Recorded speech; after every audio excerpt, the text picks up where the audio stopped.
Hello. Hello. Yes. And welcome back to the GTD podcast. All of my mouses just broke, by the way. Oh.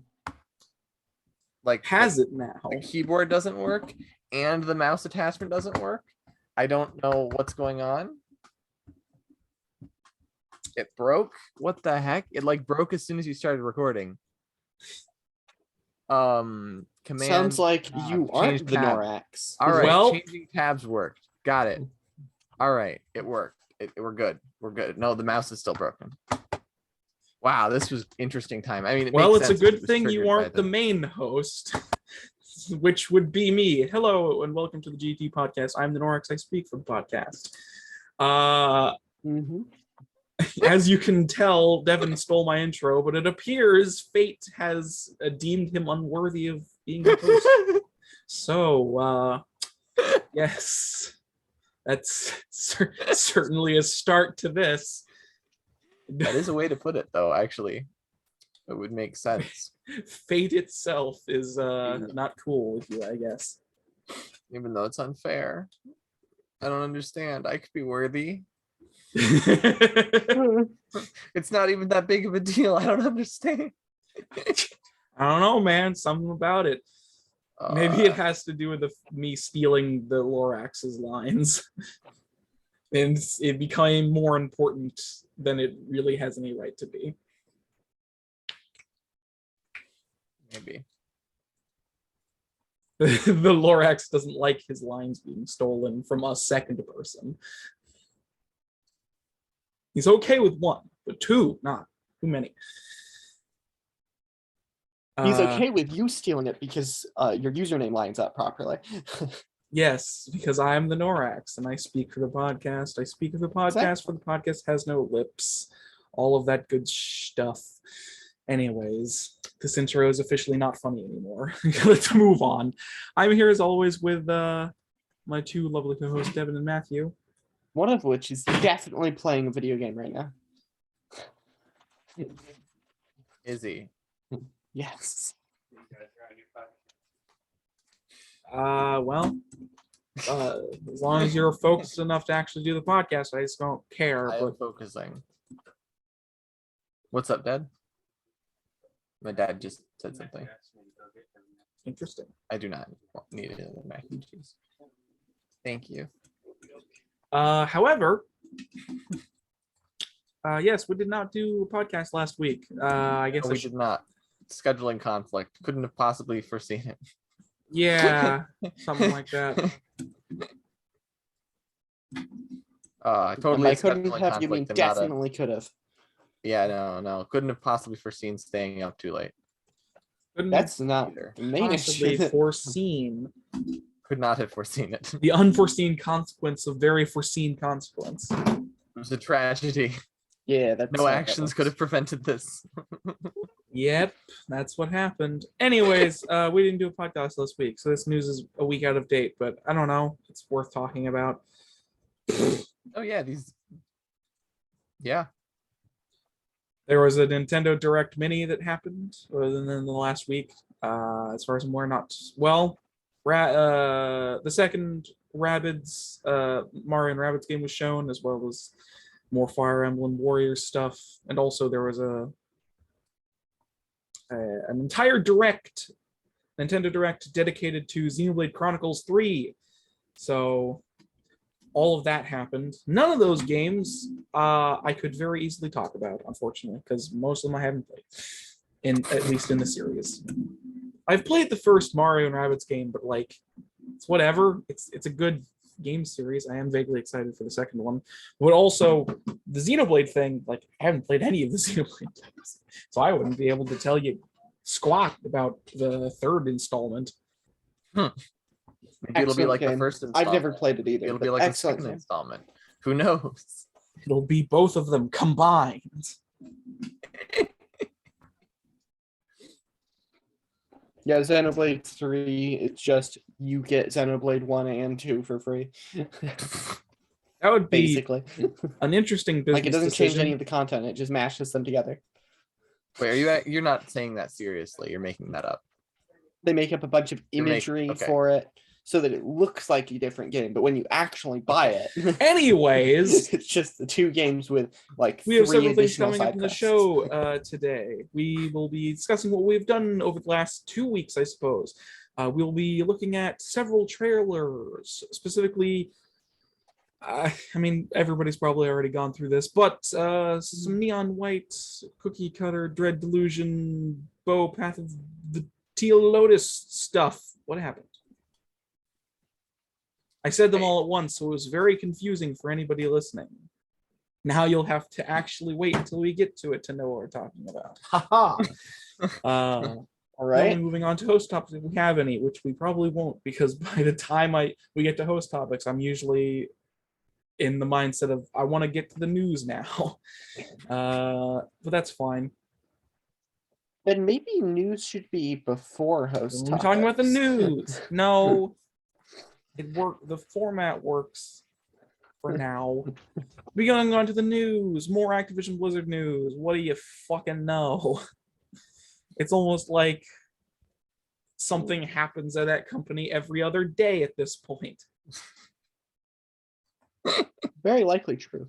Yes, some interesting Activision Blizzard news, some that will definitely ruffle the feathers of many individuals, especially at the company itself.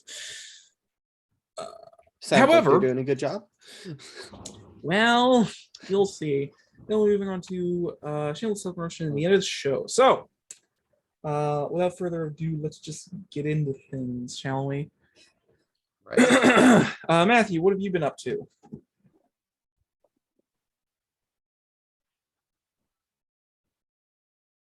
What have I been up to? Yeah, that's why I asked you. I've been playing Minecraft and writing. I've also been streaming some of Minecraft. Oh, and I've been playing D&D. But What?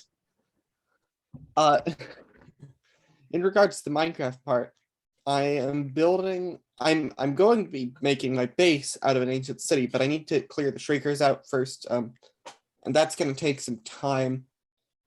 But the other thing that I am also doing is this other fun thing called building an area above it, which is my sheep farm and a very big wheat farm, which I have decided to stop growing for time constraints so that I don't spend all the time building the wheat farm and the cafe under it and nothing else.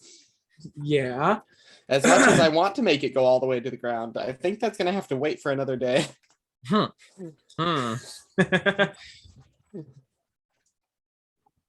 I see. It's already like this. It's almost as though it was a very ambitious project. Oh, I'm going to finish it. Oh. I'm just going to Oh, figure out what to do with the other part later. I see. So there's going to be the big cafe.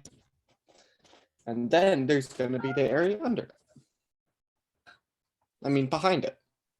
Beyond. Adjacent to it. Yeah. You know. Wow.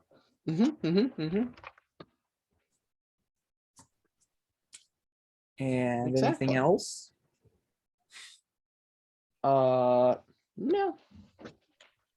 Well, I have also been playing Minecraft, but unlike Matthew, I have not been writing, which is a mistake because I feel like I need to write, but I also feel like writing is hard because it takes time and focus. And I think Aaron infected me with the I can't write, but I think I should be writing virus. Once you say it enough, it just goes over other people. I just haven't been getting unfortunate. enough sleep to write comprehensive words within the past day. Did you say I haven't or you haven't? I haven't. But I try to get at least a few words written. So are you saying I Mhm. should sleep more and that would allow me to write better? No, what I'm saying is even if you don't feel like you can write anything, sit down and write a few words at The least. 5 hours a night is good. And Or I write should on something. It's better than What? 3 hours.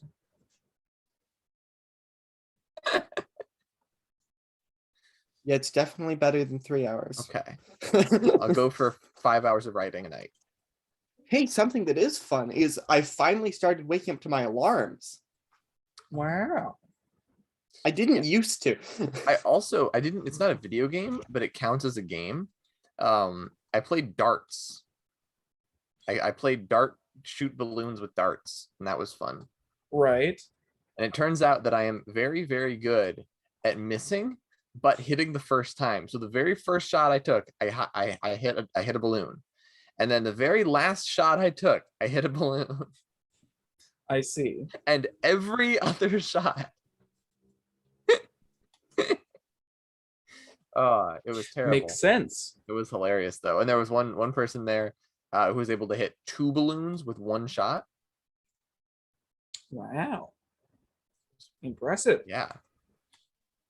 Throwing a dart. And there was 1 balloon that was slowly deflating the entire time. And it kept getting smaller and smaller. And there was one guy who was targeting it constantly. And there was another guy who, whenever he threw the dart, it like flipped. And so he thought he wasn't very good at throwing it, but it turns out that the way he was throwing the dart gave him the most control. And so he ended up popping most of the balloons and then also hitting that little tiny deflating one, which didn't pop when he hit it. Uh-huh. Makes sense. It was funny. It was funny. Yeah, it was like playing Bed Wars in real life. Except not like playing Bed Wars at all, because you can't die. It was like playing Bed Wars in real life, except for every aspect of it being different. Yeah, it was a skill-based game, just like Bed Wars in real life. Yep, skill-based game. Oh my Definitely gosh, I wonder if you skill-based. could you actually do that? Not with the full mechanics, but have like a bed and then you have to go attack someone else's bed. So it's kind of like capture the flag with like the respawning mechanics of capture the flag, like real life capture the flag.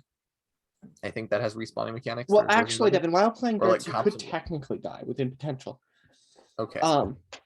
Okay. If you threw the dart, it flipped back into your eye. Okay. Uh-huh. You have to be really bad at throwing darts. I feel like though. you have to throw it hard enough that the ricochet would pierce your eye, and at that point, I'm not even sure what's happening. Yeah. Or you throw it into a moving car, and the momentum from the moving car launches it into your eye. I feel like there's some physics problems with this. Probably. We don't question that. Don't question anything. I question it. We don't Also- need to. I just started filming a video where my different personalities are going to be having conversations with each other. Your different Mhm. personalities. Yeah. Mm. My different sub-personality, my different YouTube channels are going to be having conversations with each other. My different entities that exist in my mind. Yep. And I had a funny realization, which is that the only book smarts intelligent part of me is female, because all of the female people I know are really smart. And so a dumb, uneducated female is not something that I typically think of at all. Whereas an uneducated man, that's pretty normal. Like that, I can believe that. But for some reason, it's less believable if it's a woman, which is largely due to the fact that I just have so many educated, smart women, or at least smart women. It's in my circle of people that I know. Uh-huh. And grew up with. I see. Whereas with men, I have men that are smart, but then I also have men that aren't as educated in person. So yes. Right. So I'm 1/16 female or 1/7 female. There are 8 of you. No. There's 7 of me. There's 7 pieces of me. I'm like Voldemort. I have 7 pieces, Oh, yeah, but they're that all would be inside fun. of me still. Split your tired. soul into 8 different things. But Devin, here's the question. Where do Aaron and I fall on that scale? I don't know, what percentage of you is female, Matthew? What? No, that's not what I was asking. What percentage Is smart. Oh, what percentage of you is smart? Okay. Do we fall in the smart category or the dumb category? Considering you guys are both young and unemployed, you guys are not very smart. Okay, I don't feel Devin, like that. I'm I don't older feel than like that you. means anything. Age and employment are the only things that make you smart, okay? Oh, is it? Yep. I think you need to fix your definition of smart. No. Okay, age and smarter than me are the only definitions of smart. And unfortunately, Matthew, you're not smarter than me. In many ways I am. No, there's no ways that you are. What's Provably. 1 + 1? Ha, What? can't solve it. Wait, what did you say? What's 1 + 1? You can't Ooh. figure it out. See, this is some ways that I'm smarter than you. Well, I just figured it out, so Oh, did unless you? 2 isn't the answer somehow. But you see, you misunderstood, because 1 + 1 is actually a double victory, because I was using the other spelling of 1. It still equals 2. All I right. see. This I'm is very not tired funny. right now. Okay, sorry. Yes, Ah. 57 times 5. Let's It's see if my sleepy evolving brain can do into this. things that do not deserve to exist. Yes, these are aspects of me that do not exist. Two What kind of- 14s and 1 7. Yes. Which would be 28 and 1 7, which would be 35. 285.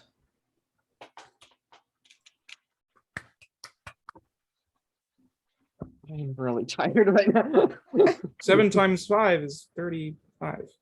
Yep. I can do math, except when I'm playing D&D, which is the only time I do math. Somehow I don't have confidence in your math doing skills. I was correct. I'm just slow at math, which is not a good 7 thing in times D&D when you're 5. calculating how much damage you have to do to the enemy. It's not that big a deal. And that's when you ask the other players to help. It doesn't matter. Anyways, use a where calculator, one of the two. what else is going on with you, Devin? Before I we think that's Nothing. it, basically. lose the plot of whatever the hell we're doing. I think that's it, basically. I did some streaming. Matthew and me did some streaming. I gained some followers in the first stream, which isn't something that should happen normally, but like it did, and it was cool. And Nice. I don't know. Are you gonna keep streaming? I don't know. I'll probably keep streaming. I have the server that we've been playing on. I've been building a lot of stuff on it, and I've been recording little snippets of it, and I've been realizing, I should just be streaming this so that I have larger pieces of footage. Yeah. Just remember to change that setting. Yeah, I need to change the setting to make it so that it actually records the footage, which I didn't know you could. I didn't know there was even an option to not record. I totally forgot that it existed. Yeah, you can also record it with OBS, so you have the actual recording file. Oh, you can record with Pitch Studios too. Whatever. So that's what you've been up to? Either way, OBS is not good for That's what Macs. I've been up to. All right. Lots of stuff happened. This is interesting. Yeah, that's going well. What have I been up to? I don't know. Nothing much, I guess. Nothing much. What? What?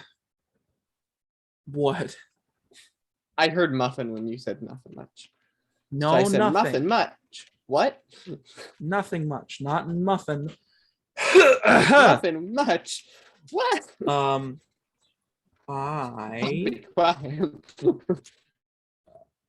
I've been playing some Minecraft as well. I don't know.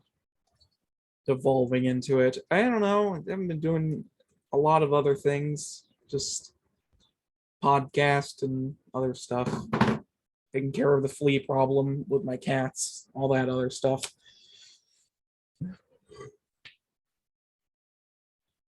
We'll probably go away in another week or so. I don't know. Well, that's good. Cats seem much happier now. Yeah, I guess that's about it for me. I haven't really been doing anything else. Kind of, I don't know, kind of in a rut, I suppose, in regards to certain things. Yeah.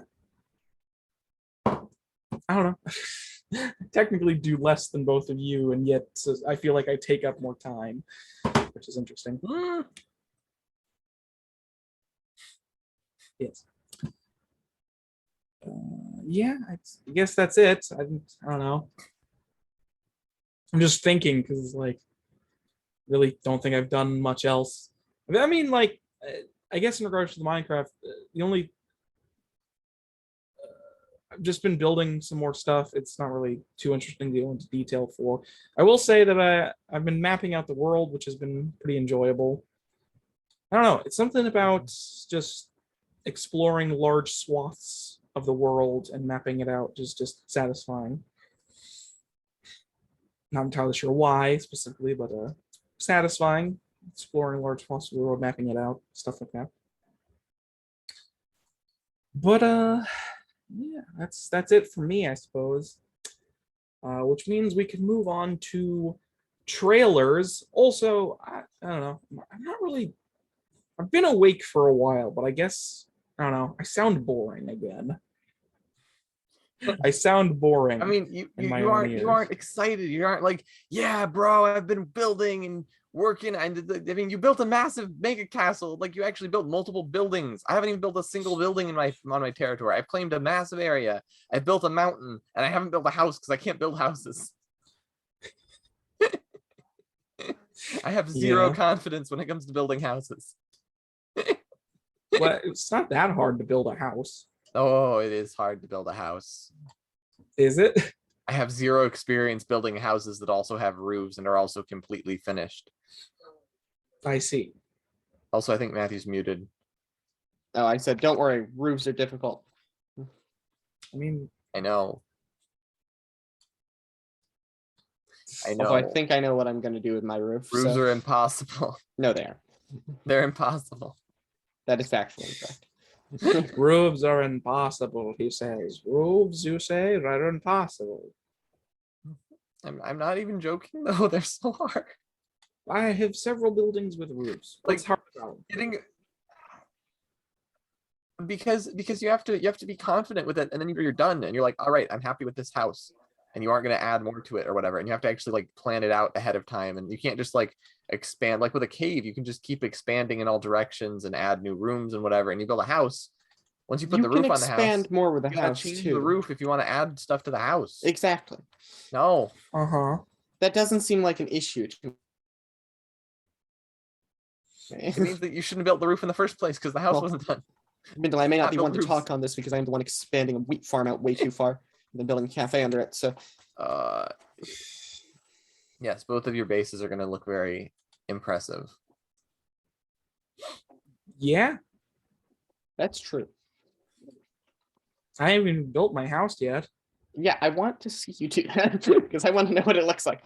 I keep vaguely procrastinating because I do other things like map out the world, which I find very enjoyable because I get to see all the weird geography. There's a lot of cool geography, like not even that far away from spawn. Yeah, 1.18 has really nice terrain. We Well, have like 1.18 the is good. Amazon River, like north. Fun. It's this crazy like massive river system. Cool. That is like just all mountains. It's like this large raised mountain with rivers, and the rivers are like all the way down. So you have these sheer cliffs every time you reach a river crossing. And it's just you've been traveling this whole area without Elytra, so you've been seeing the sights. Yeah. Yeah. I find it enjoyable. It doesn't take very long. I mean, it's going to take longer the further away from spawn I get, but you know. Well, building with deep slate was a mistake. Is it because it takes long to mine?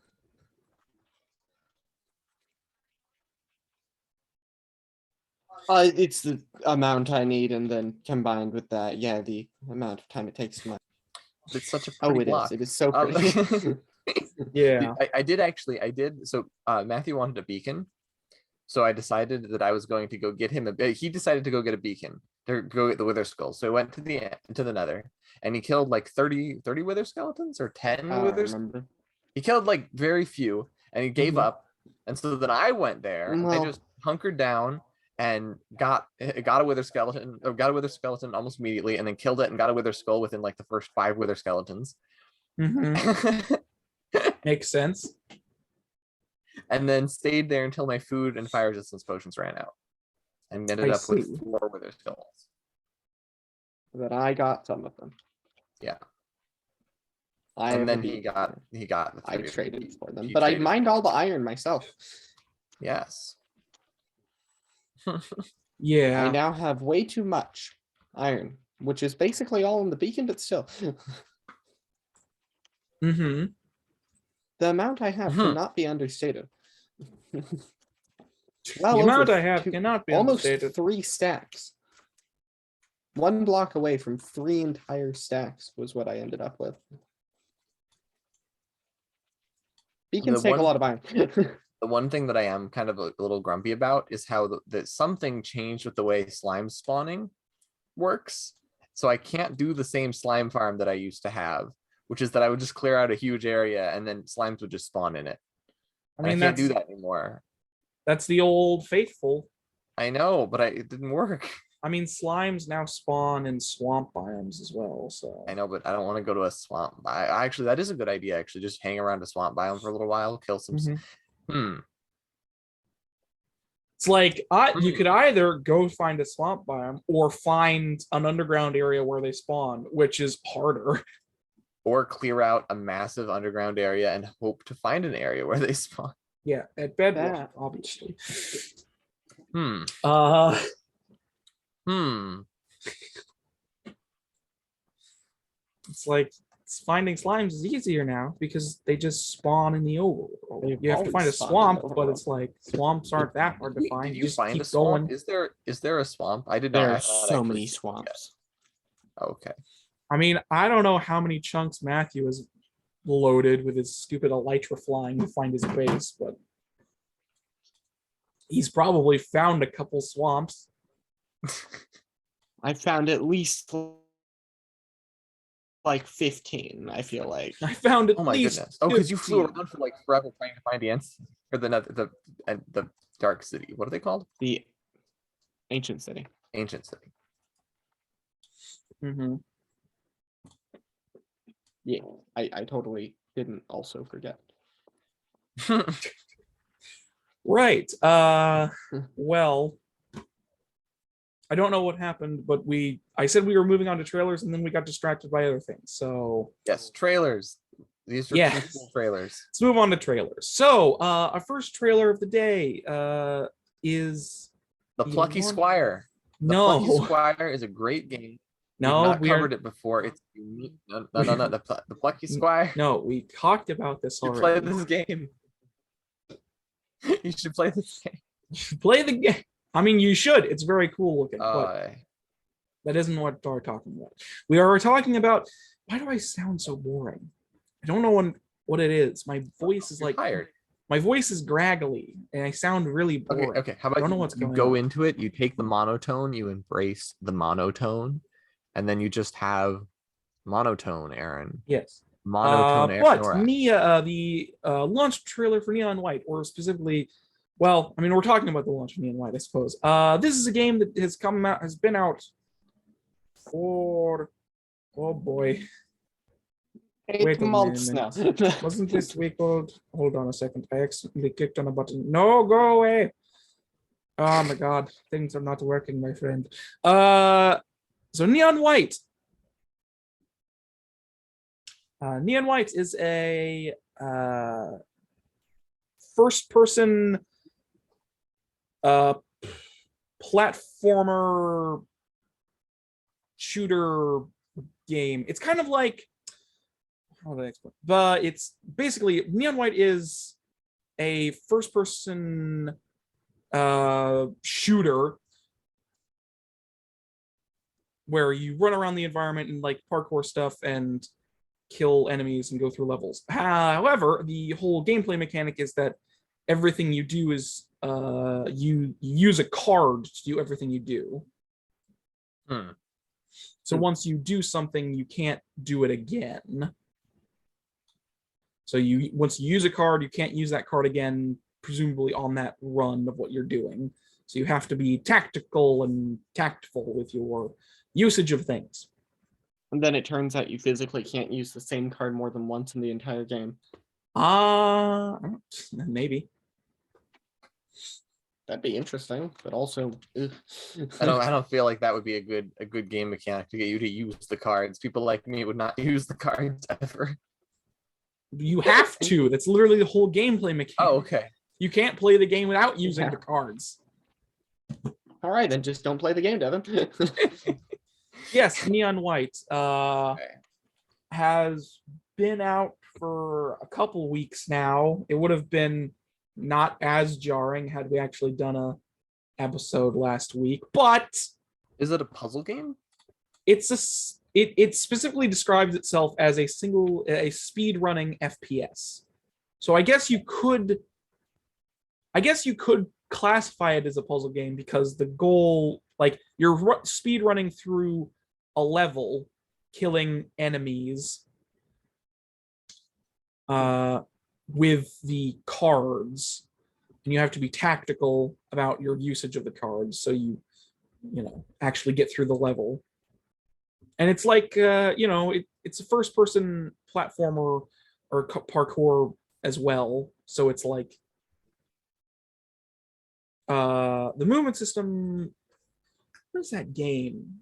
The movement system reminds me of other first-person platformers I've seen, with like you can boost forward, you can slam yourself on the ground. You have a large field of mobility even in first person. Can't remember the game that it reminds me of specifically, but it does remind me of other first person platformers I've seen before.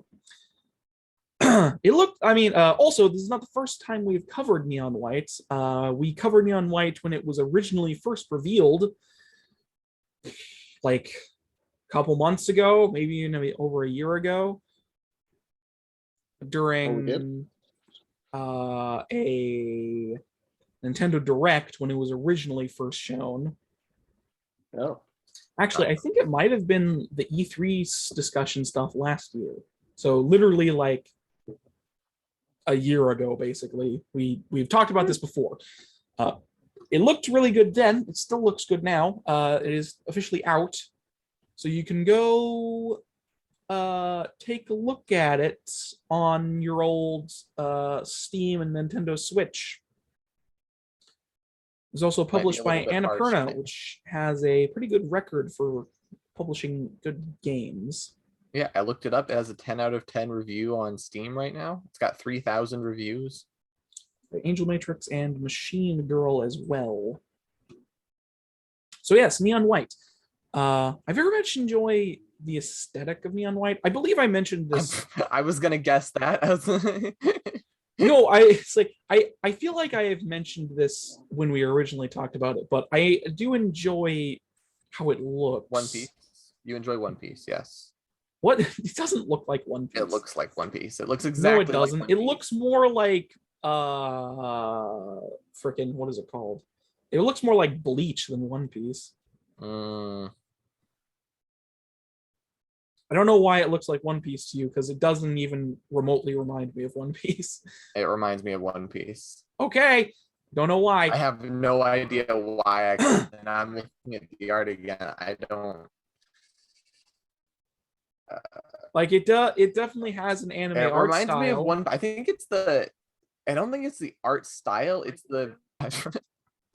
The what? I don't know how. Now that I'm looking at it. I don't know. Yes, there's also multiple there's also multiple characters to play as in the. You can see all wearing different masks and such. Oh yeah, that's the other thing, because the whole sort of plot synopsis of the game is that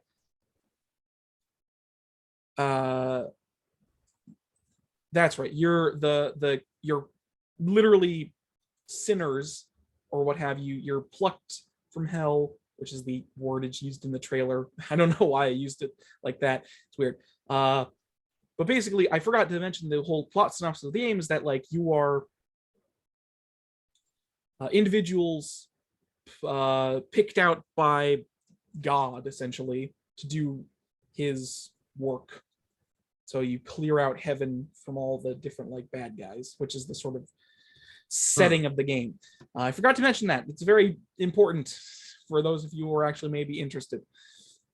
I mean, if you want to care about the plot, I suppose.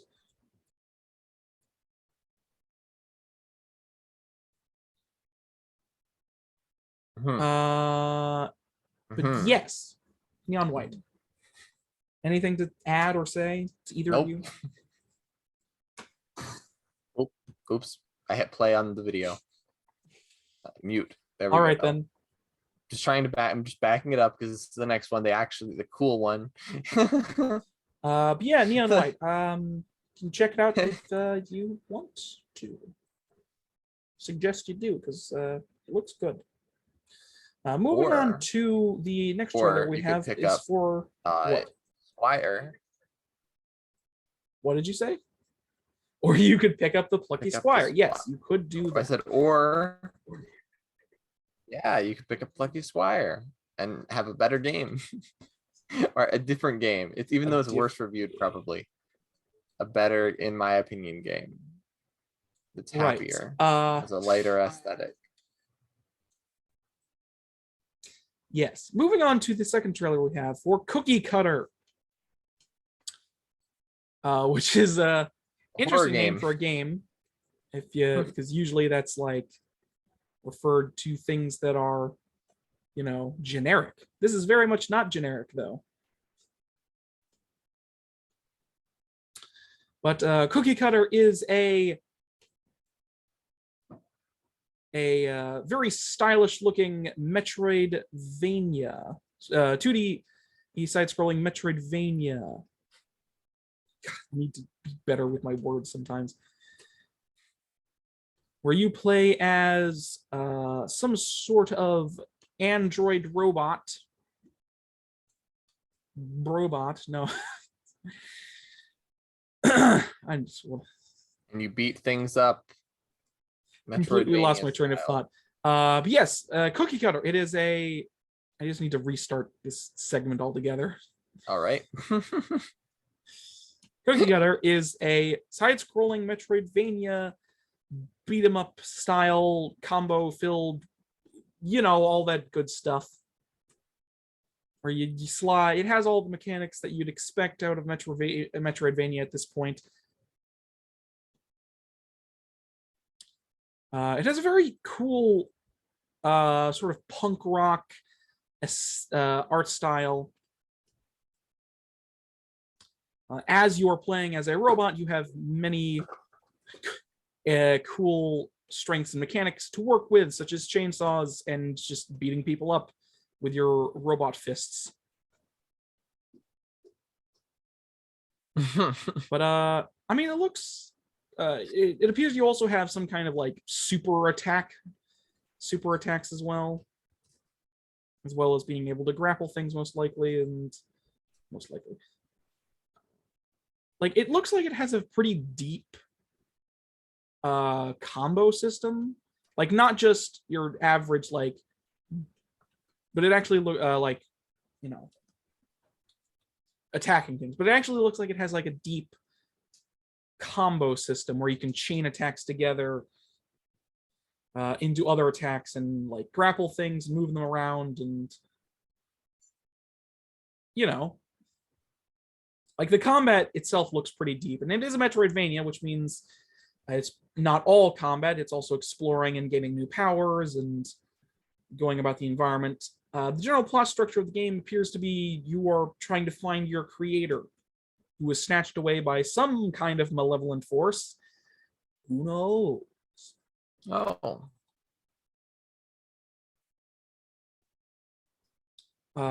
Seemingly. So it's the ultimate journey of the human psyche to find our creator. Sure. Sure. That, yes. Yes. What do you think? I think it looks fun. I mean, it looks actiony. It looks like a beat 'em up game with a neat, at least from what I saw from the trailer, it looks like a neat story or a neat idea for a story. I like it, like reminds me of old, like the aesthetic is colorful, but just a little bit pixelated or a little bit like not modern smoothness. It doesn't look to have modern smoothness, if that makes sense. So like you can kind of see the line edge, the black line edges, just barely, if that makes sense. I suppose, yes. Yeah, It is, and it looks it does have slightly pixelated graphics. You get to play as a grumpy robot, which I think is hilarious. But at the same time, it's just another Hollow Knight game. No, just because all Metroidvania games are Hollow Knight now. That's what I'm gonna say. Yep. No, it is not. Okay, it's just another it's a Metroidvania game. Yes, I mean it. Like I said, it does look like it has a deep combo system, so it's not like, you know, it's like you're actively fighting these guys. Like it's more, it's vaguely beat 'em up-esque in regards to its combo system. Look like, you know, it reminds me of like Streets of Rage and stuff like that. A game I have not played. Yes. But yes, Cookie Cutter. What do you think, Matthew? Or have Looks fine.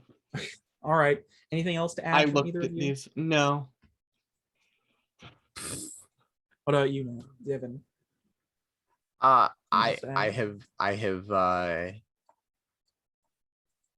don't know. It looks like I shared what I think. I was just asking if you had anything else. Oh. Just like I was just asking. But yes, being published by Rogue Games, as well as where is it?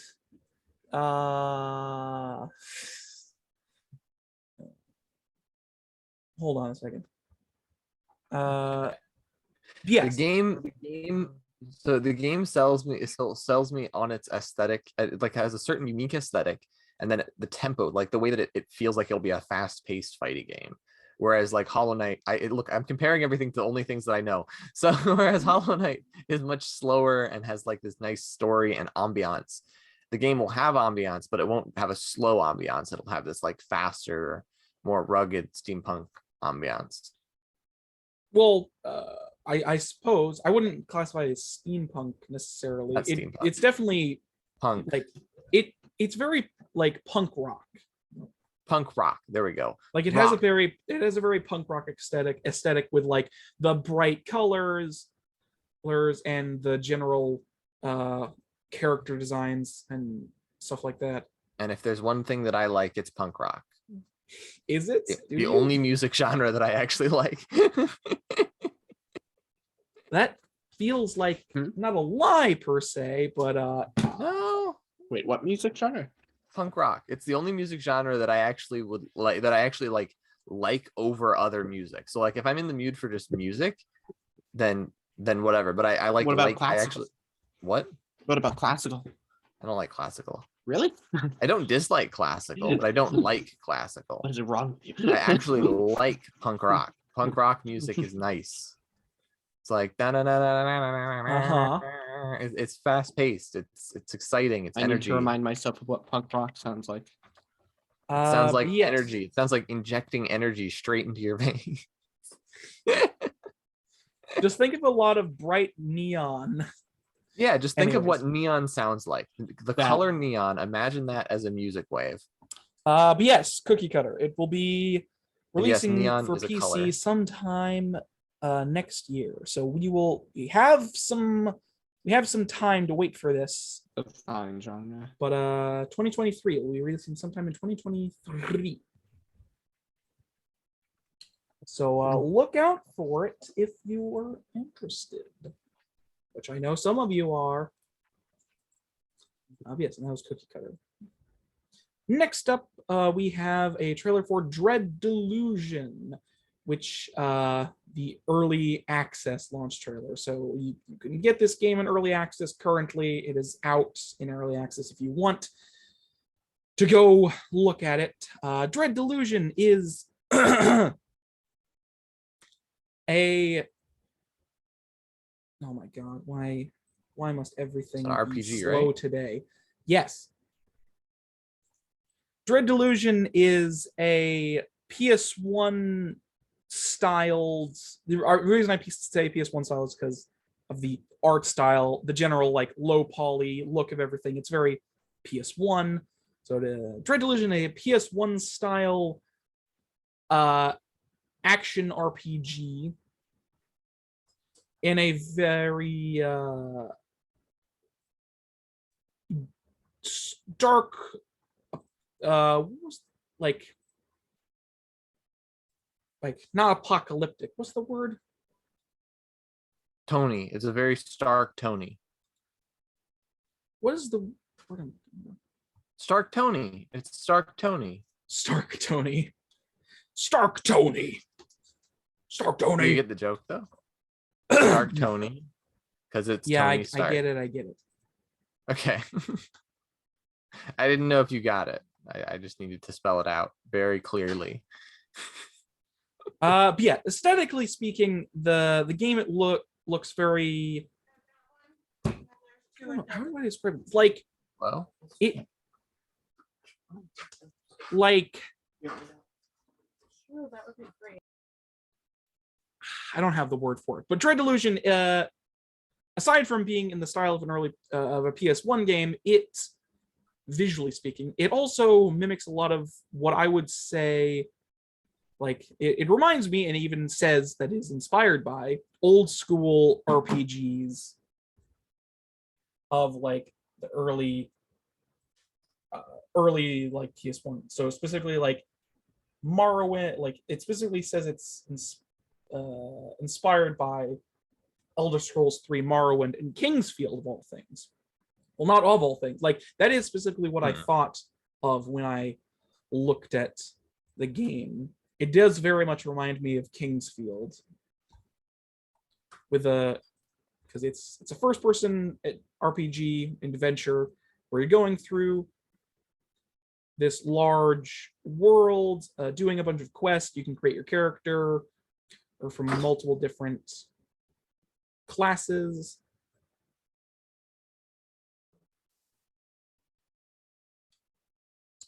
But like I said, this is currently in early access, so they're specifically looking for feedback. So you can get this in early access and explore a large portion of the game currently, but it will continue to be updated and have more stuff added to it as it continues to be developed. Yes, as it continues development. It looks like the type of thing where right now I can't tell if it's going to be a good or not, but I'm assuming like it's got a good trajectory. It looks like it has a good trajectory. Yes, they claim it to be a fantasy horror RPG, which I do get. It does vaguely remind me of horror. This specific aesthetic, though, like the art style and aesthetic. Man, why do I keep saying that word? The art style of the game reminds me of something, but I can't put my finger on it. It kind of like the colors, the color palettes of the world has this sort of like, there's a lot of dark. There's a lot of been polished yet. No, like the colors of the world, it's like there's a lot of like dark tones, but like the sky is like purple with like this purple moon, and it's like I need to stop rambling. I get so bad at that. But it's like it's a very interesting color palette, and I can't place my finger on what exactly it reminds me of, and it's bothering me. Not that it matters for this though. However, Dread Delusion. It appears that they're aiming for a fairly large open map for you to explore.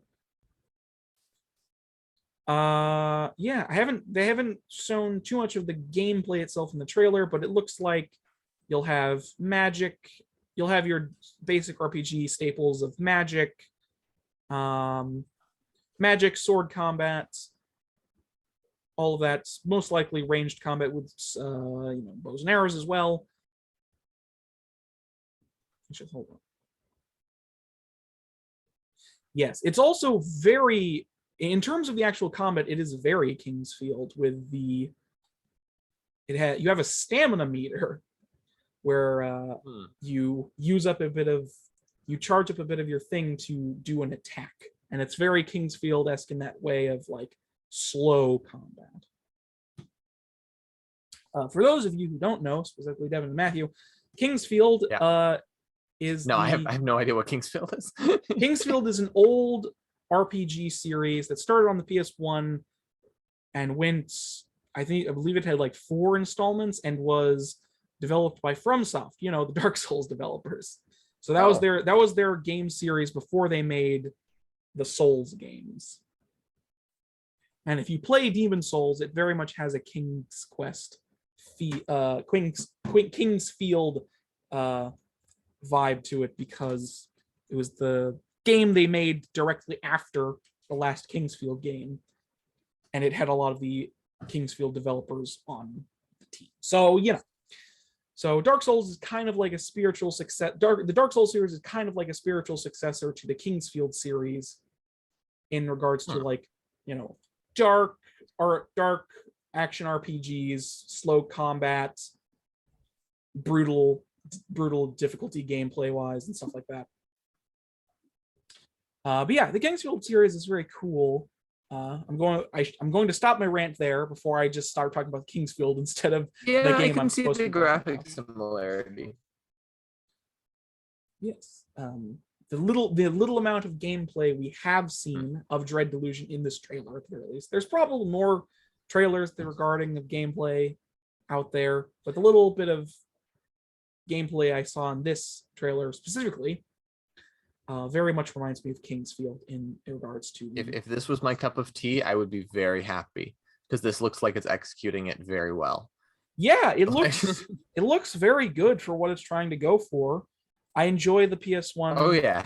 I enjoy the PS1 art style. I always enjoy a good demake art style. I really enjoy that they haven't polished it yet, because they don't want to put a bunch of effort into something that isn't necessary yet. I actually appreciate that. Mm-hmm. Because polish is good, but you can also imagine polish, and if you play the game for a little while, you'll start it's like Pokemon. Like Pokemon's old graphics are nostalgic. The new graphics look lifeless. These graphics in this game look like they have life to them, even though they aren't polished. They have life. Yeah. I want that. I get you. Anything to add, Matthew, before? Matthew is not here. Wait, is Matthew here? Matthew, are you here? I don't have anything to add.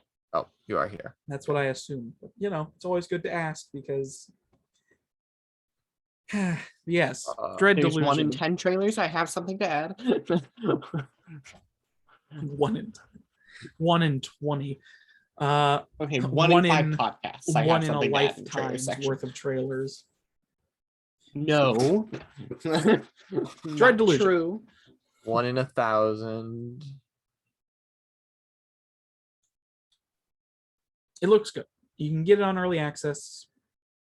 So, and obviously I understand people who wouldn't want to get early access, because early access has a kind of bad reputation, especially for early access has a bad reputation. There are games that do early access well and have done well, but it has a bad reputation because of games that are obviously not finished at all get thrown onto early access, and then they never get finished because of whatever thousands of reasons, or you just have games that use early access as an excuse, and it's early access, so don't judge us too harshly. However, in this particular case, I do not believe that will be happening, because it actually looks Yes, like yeah. this is made by people who care about what they're doing and are specifically asking for feedback. So the It looks like, yeah. so Looks like they've finished the stuff to make it playable, but they haven't finished the stuff to make it accessible to a mass audience. Accessible to mass audience, appealing to a mass audience. So if the gameplay is appealing, that's good. And it looks like, part of me is like, oh man, this actually looks fun. well, I mean, it's over on Steam. You Uh, can get it.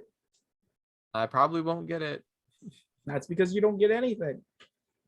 That is true. But yes, Dread Delusion. I believe we have talked long enough about this one. It looks good. Go if you're interested, go see it on early access. It's out now. So have yourself a fun time if you're interested in those types of games. Moving on to our final trailer of the day is the trailer slash Kickstarter. Well, I vaguely spoiled. Yeah, it doesn't matter. Bo, Path of the Teal Lotus. Yeah, another Hollow Knight game. This one very, very much looks like Hollow Knight. Yes, I will denied. agree with on this one. It does look like Hollow Knight, but that's because it is directly inspired by Hollow Knight, more or less. But Bo, Paying Path homage. of the Teal Lotus is a hand-drawn 2D Metroidvania based in a colorful world of Japanese folklore. Specifically speaking, it is directly inspired by the likes of Hollow Knight, more so than any of the other inspirations, but it is also inspired by they say they are also inspired by Okami, which you can kind of Wait, see. Okami, did I play that game? Was that where you play as the wolf? Yes, you have played that game. You can vaguely see the inspiration from Okami in the Okay. sort of general art style, specifically the main character with like the white with red accented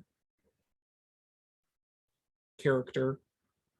Because you specifically play as you play as a fox spirit that grows from a lotus blossom. So you can very much see the inspiration from Okami in regards to the character design of that individual. But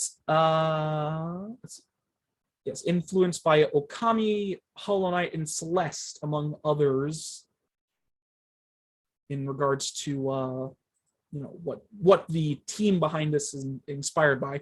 But so this God, lost my train of thought again. But Path of the Teal Lotus is currently on Kickstarter. I believe it's already finished its goal. So I do not know.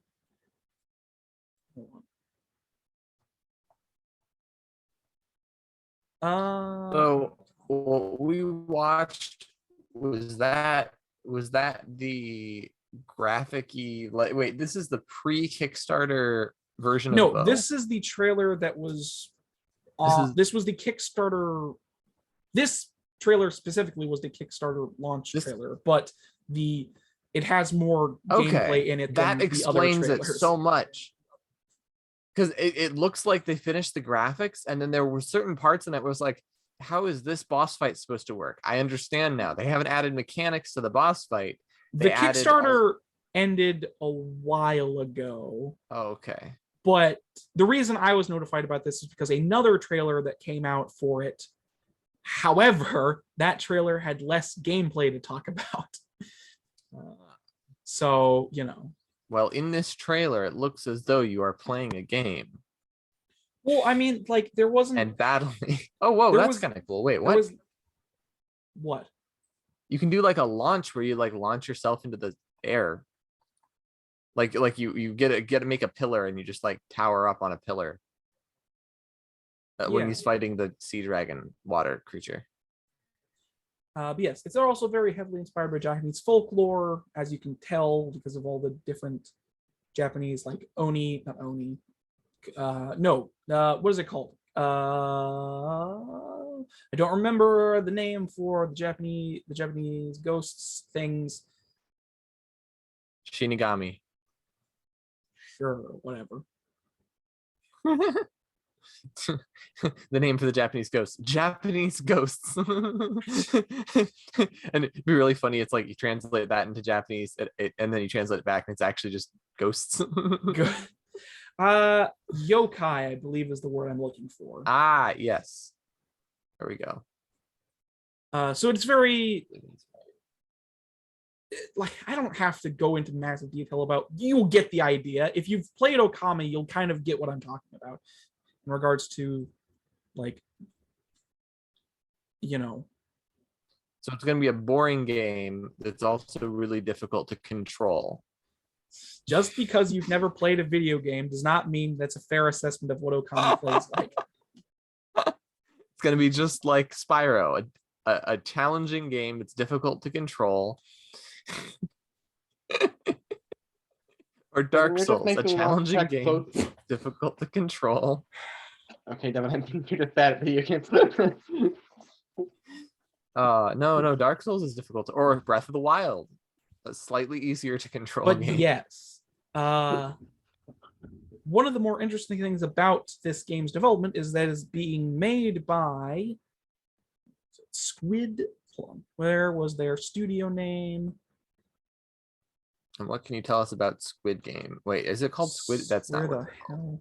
Squid Shock. It's being made by Squid Shock Studios, who, before they were possibly even had a legit studio, were the makers behind another Metroid 2 remake. If you two have heard of this? Oh, have you two heard of this? So AM2R, Metroid 2 Electric Boogaloo. AM2R, which stands for another Metroid 2 remake, was a really high quality remake of the original of Metroid 2, which were originally released on the Game Boy. It was a fan remake of Metroid 2, which means it got obliterated into hell by Nintendo once it was released, because that's what Nintendo does to fan projects. They just tell them to get rid of them, even if a lot of work went into them. Yes, so it's made by the team behind another Metroid 2 remake. So it's very cool to see talented people who originally were working just on fan projects actually get into the industry full on with their own stuff. It's very cool. It's very, and boy does it look good. It does. It looks very good. It's always very cool to see new developers, like, what they lack in originality, they make up for in creativity. Yeah, out of the gates with like crazy talented people just doing crazy talented things. Yeah. But yeah, also side note, I kind of feel like another Metroid 2 remake is like slightly better than the official Metroid 2 remake that Nintendo put out. Not like it's a good game in its own right, but I kind of feel like it lost the plot a little bit on what the game was supposed to be about, and the one made by the fans, I feel like, does a better job of actually representing what the original game was supposed to be about. Especially the ending, which is literally, not to spoil it for who care, but the ending of the game is literally like a long path. It's like the ending of the game is you find the plot of the game is that Samus is going to the Metroid's home planet to kill all the Metroids, and at the end of the game she finds one baby Metroid which attaches itself to her as like a mother figure, and you don't kill it, and what happens is you just go, at the end of the game you've killed literally every other Metroid except for this one, and you don't kill this one. Instead, you just allow it to follow you as you go on this path out of the planet. and you use the Metroid, the baby Metroid, uses its ability to suck up life force to get rid of like barriers for you as you're going. And there's like no enemies, and there's just like this soft piece of music, and it's this very like interesting tonal thing going on. I can't really explain it well because it's all like visual and audio. I can't exude visuals and audio from my being, but I'm doing my best to describe it. Basically, the official remake by Nintendo put a bunch of enemies and music that plays over yeah, it didn't get the ending at all. So I feel like just purely based on that, the remake by the fans, I feel like does better justice to the game overall. Anyways, now that I'm done with that, this ending is too easy. What'd you say? I said this ending is too easy. We need to make it more difficult. Kind of feels that way. Yes, now that that side tangent is over, it's back to Bo, Path of the Teal Lotus. If I can get to this other thing that I was looking at, hold on a second. But yes, Bo, Path of the Teal Lotus. It's very like, I do love the way it looks. I have played some of Hollow Knight. I do like Hollow Knight. It is very like I said, I will agree with that. It is very Hollow Knight inspired, at least in regards to like the gameplay itself, because you can very much tell it's Hollow Knight with like a lot of the major gameplay elements, like the running around and not the running around, but like specifically how you attack things, and like you can hit things below you and like jump off of them and stuff. Like it's very Hollow Knight-esque in that regards to like the gameplay. Aesthetically speaking, it's very like Okami. I was also gonna say the aesthetic looks like Hollow Knight. If you took a Japanese paint bucket and just threw it over the thing. Yes. Yes. Yes. But the aesthetic, Yes, the way the aesthetic is done. So like, I guess not the way that, I don't, you kind of get what I'm saying. The way the aesthetic is presented is Hollow Knight. Yeah, I get it. It's the general like aesthetic, like the character design obviously isn't very much like, whoops, I accidentally got rid of the trailer. The character design isn't very much like Hollow Knight, but it is like, you can tell it's inspired off of Hollow Knight, as well as some of the gameplay elements and all the other stuff. Oh like, yeah. If you look at it, you'll be like, oh yeah, Hollow Knight. Like it has that vibe to it. Yeah, the vibe. There we go.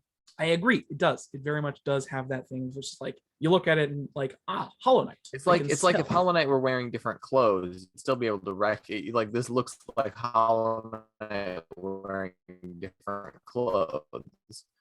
Yes, to some degree. I'm sure that's the analogy I'm gonna use. I'm sure there are more differences to the gameplay. I'm sure there will be lots of differences to the gameplay to set it apart from the things it is inspired by once we actually get to it. However,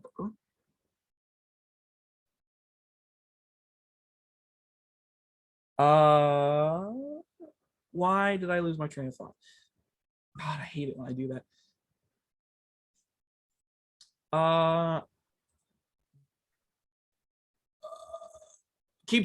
Talk somebody else. I completely lost my train of thought. What happened? Yes, Bo. Hollow Knight is a very good game. It's created and invented by Alexander Graham years ago, but he hid it in a box in the ground, and then it was dug up by the guy who made Hollow Knight. Who made Hollow Knight? Tim Cherry. Okay, I'm back. It was I think dug up by Tim Cherry, and Tim Cherry got this Hollow Knight game and thought, wow, this is a really cool game. Alexander, who is this guy? And he looked him up, and it turns out Alexander had died and his patent was gone. So Tim Cherry make the game as he chose. So he did. And that's the story of how Hollow Knight came into existence. Good to know. Yes, and then go- someone in Japan played it and said, "This is a good game. I want one of those." I don't even think these guys are Japanese. Wouldn't it be cool to have an American version of Hollow Knight with like absolute over-the-top Americanism? Wait, what? No? I think that'd be cool. I don't know what We that The could have would only look like. way you could do the that, Americanism version. the only way you could do that correctly is by having a Japanese studio do it and guess. It's like the We've got the metal. Japanese version and the American version, both made in Japan. What is that? Metal Wolf Chaos, I believe the game is called. It's got to be Metal Wolf Chaos levels of American, determined by the Japanese.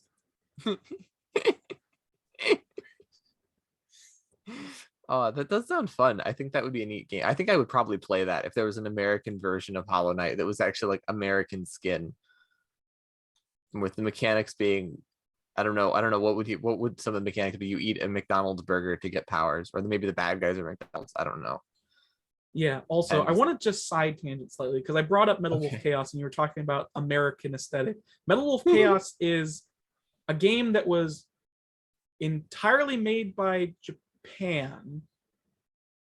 Like it has English voice actors, but it does like it has English voice acting, but that's it. That was in the Japanese release as well because No, it has like really bad English voice actors because it was probably like Japanese people who didn't speak very good English.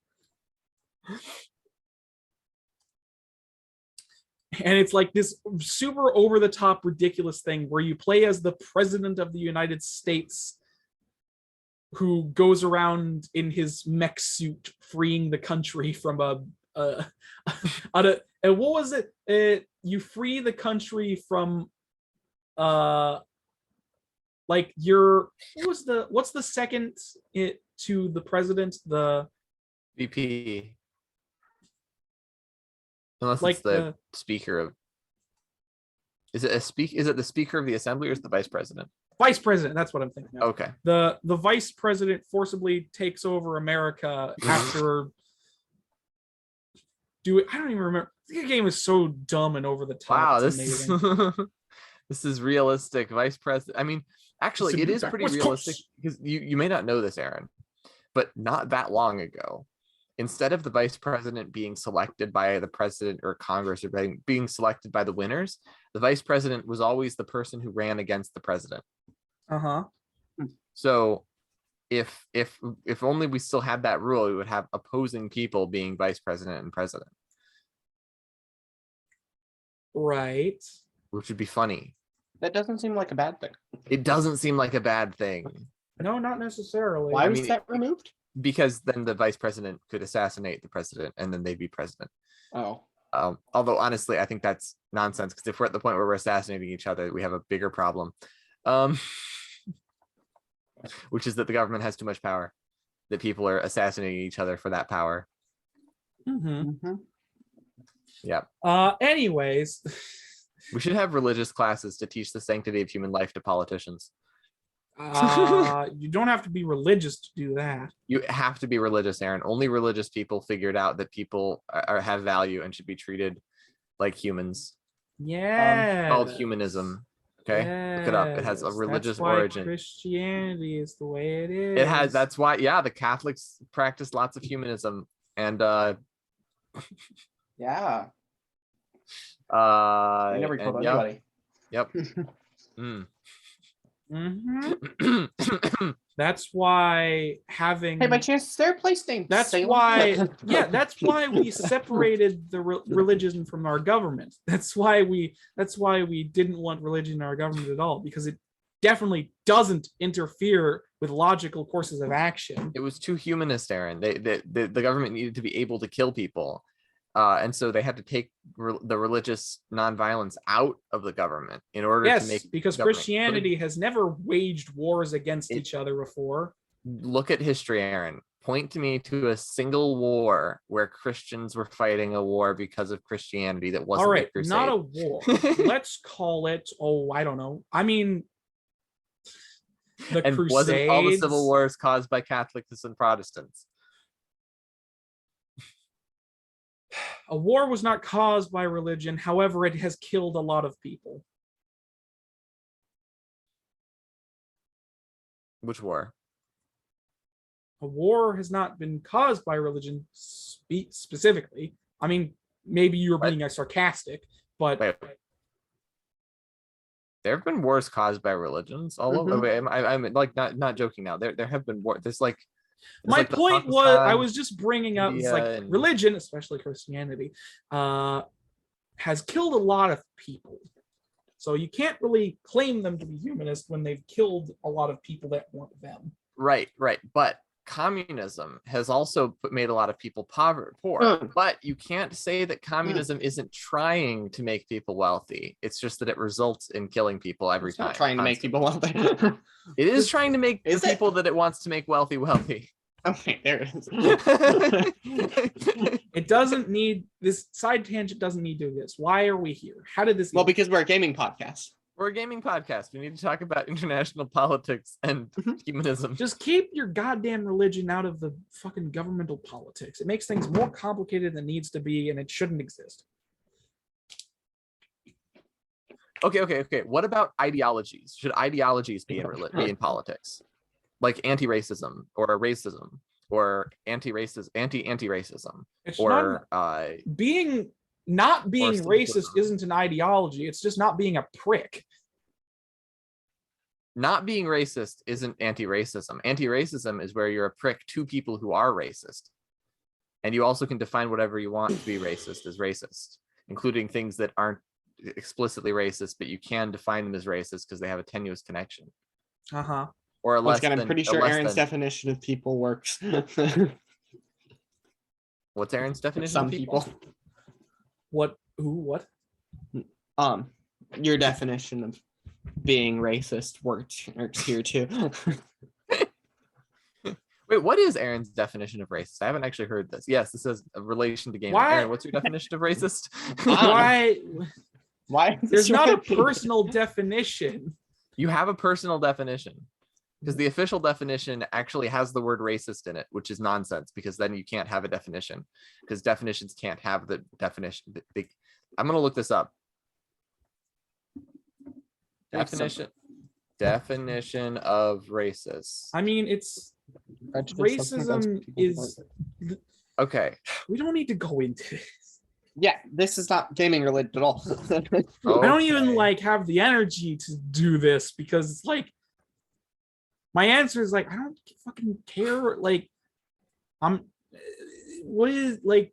I don't have a personal definition of. Okay. racism. Why Can would an I? inanimate object be racist? Yes. No. No. If it's a picture of a really racist caricature of a person, can that That object be doesn't- racist? No. No. Because it's an What? object. Really? If you're talking about Wait. Okay. I'm If an confused. image, if it's a Racist racist are- caricature of someone, Oh, I see. I got mixed up. is the object that contains the racist caricature racist? The object itself Yes. or the image on the object? So the image is racist. So images can be I mean, racist. but fucking I- God. Anyway, But this is not objects at all- can't be racist. Where is your line? well, a Listen. sword is not racist. Yes. If you had a sword that was shaped like So yeah, anyway, Aaron, continue with the podcast. Bo, Path of the Teal Lotus, please skip ahead past that stupidity. I don't know. Do we even have anything else to talk about? The Kickstarter had been going and I believe has ended, and we do not have an official release date for the game itself, but it is coming out on Steam with a possible Switch port as well. Excuse me. Sorry. Oh my God. All right. So, for those of you who are interested in the, I say possible Switch port because it was a stretch goal. So I don't know if they met their stretch goal or not. Presumably they got a lot of backers and a lot of money. So they did reach their goal. They possibly reached their stretch goal. I don't know. I'm not familiar with Kickstarter. I haven't used it in a while. Sorry, my cats are being cats. But yes, Path of the Teal Lotus coming to Steam and possibly Switch sometime in the future. We do not have a specific release date. So there. Anything else to add? All right. I will say, I like whatever. I like how it looks, and it's very cool that the developers behind AM2R are getting to do something legit within the industry and not have it be fucking obliterated by Nintendo once it's released, you assume. But anyways, that's it for trailers. So host topics, I assume we don't have any, so we can just move on to news and get this underway. Yes, no host topics? Yeah, no host topics. Okay. What are you doing? Cat. Whatever. My cats. They're climbing on my window.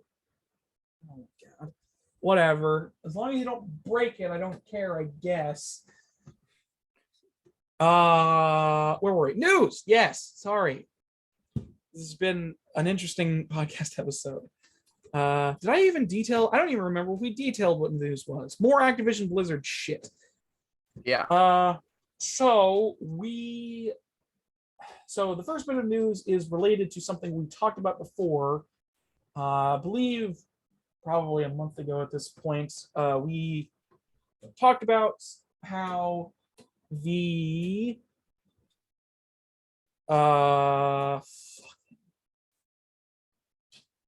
There's this poor company that keeps showing up in the news. yeah, that's yes. There was a vote held by the shareholders for a proposal to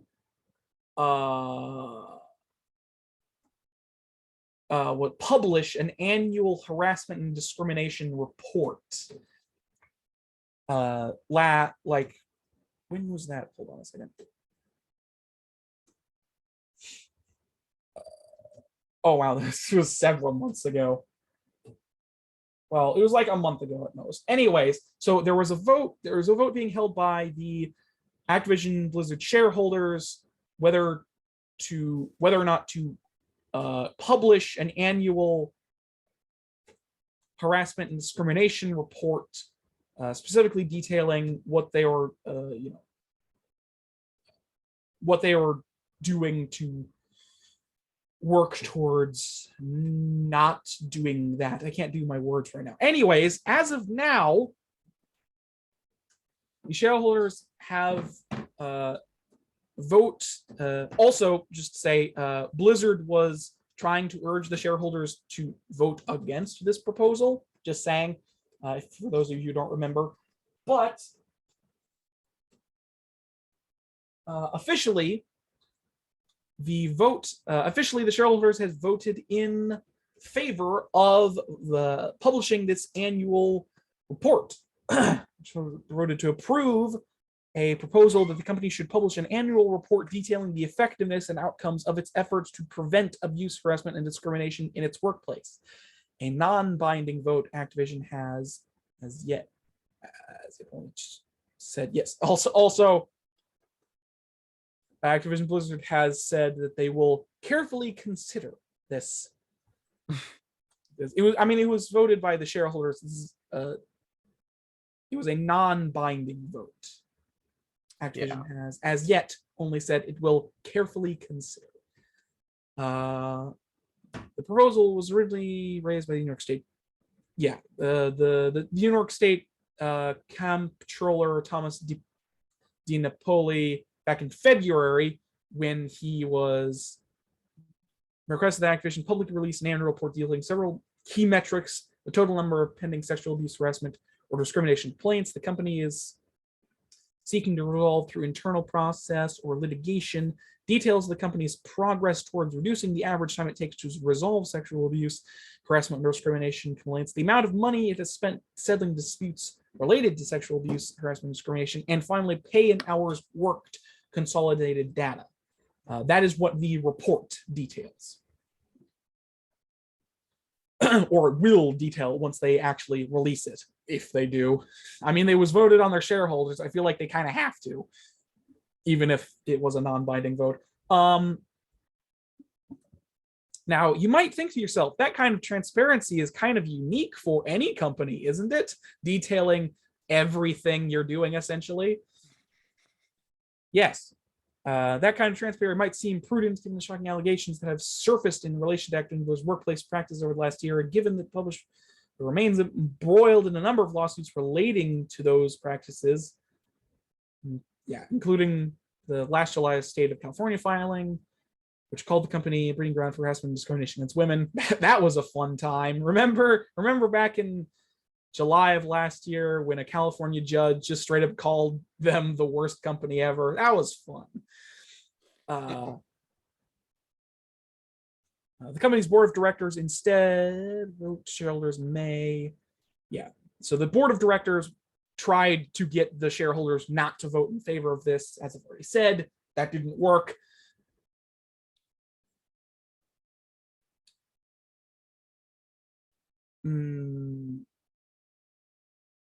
Yeah, basically. Yeah. Let's also not forget that the week or so ago, Activision launched an internal investigation on itself and basically cleared itself of all wrongdoings and blamed the sensationalist media on why it looks so bad.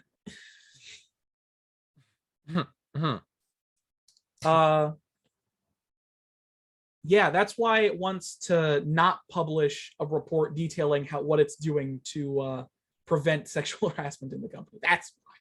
That's definitely why. Anyways, the rest of the article, that's basically it. The shareholders vote in favor of this this report. So obviously Activision has, as I've said, as of yet, has said that they will publish anything. They have just said they will carefully consider this vote. The rest of the article is just detailing more past stuff that we've talked about in regards to, it's like a catch up. It's like, these are all the things that are vaguely relate to this one thing, because Activision Blizzard's history at this point is a maze of allegations. Which is fun. But yeah, it's like we've been taught. This is one of the reasons why I didn't get into the Activision. I feel like I've mentioned this before, but when we originally started talking about Activision Blizzard, it was because of the Microsoft buyout, which didn't happen.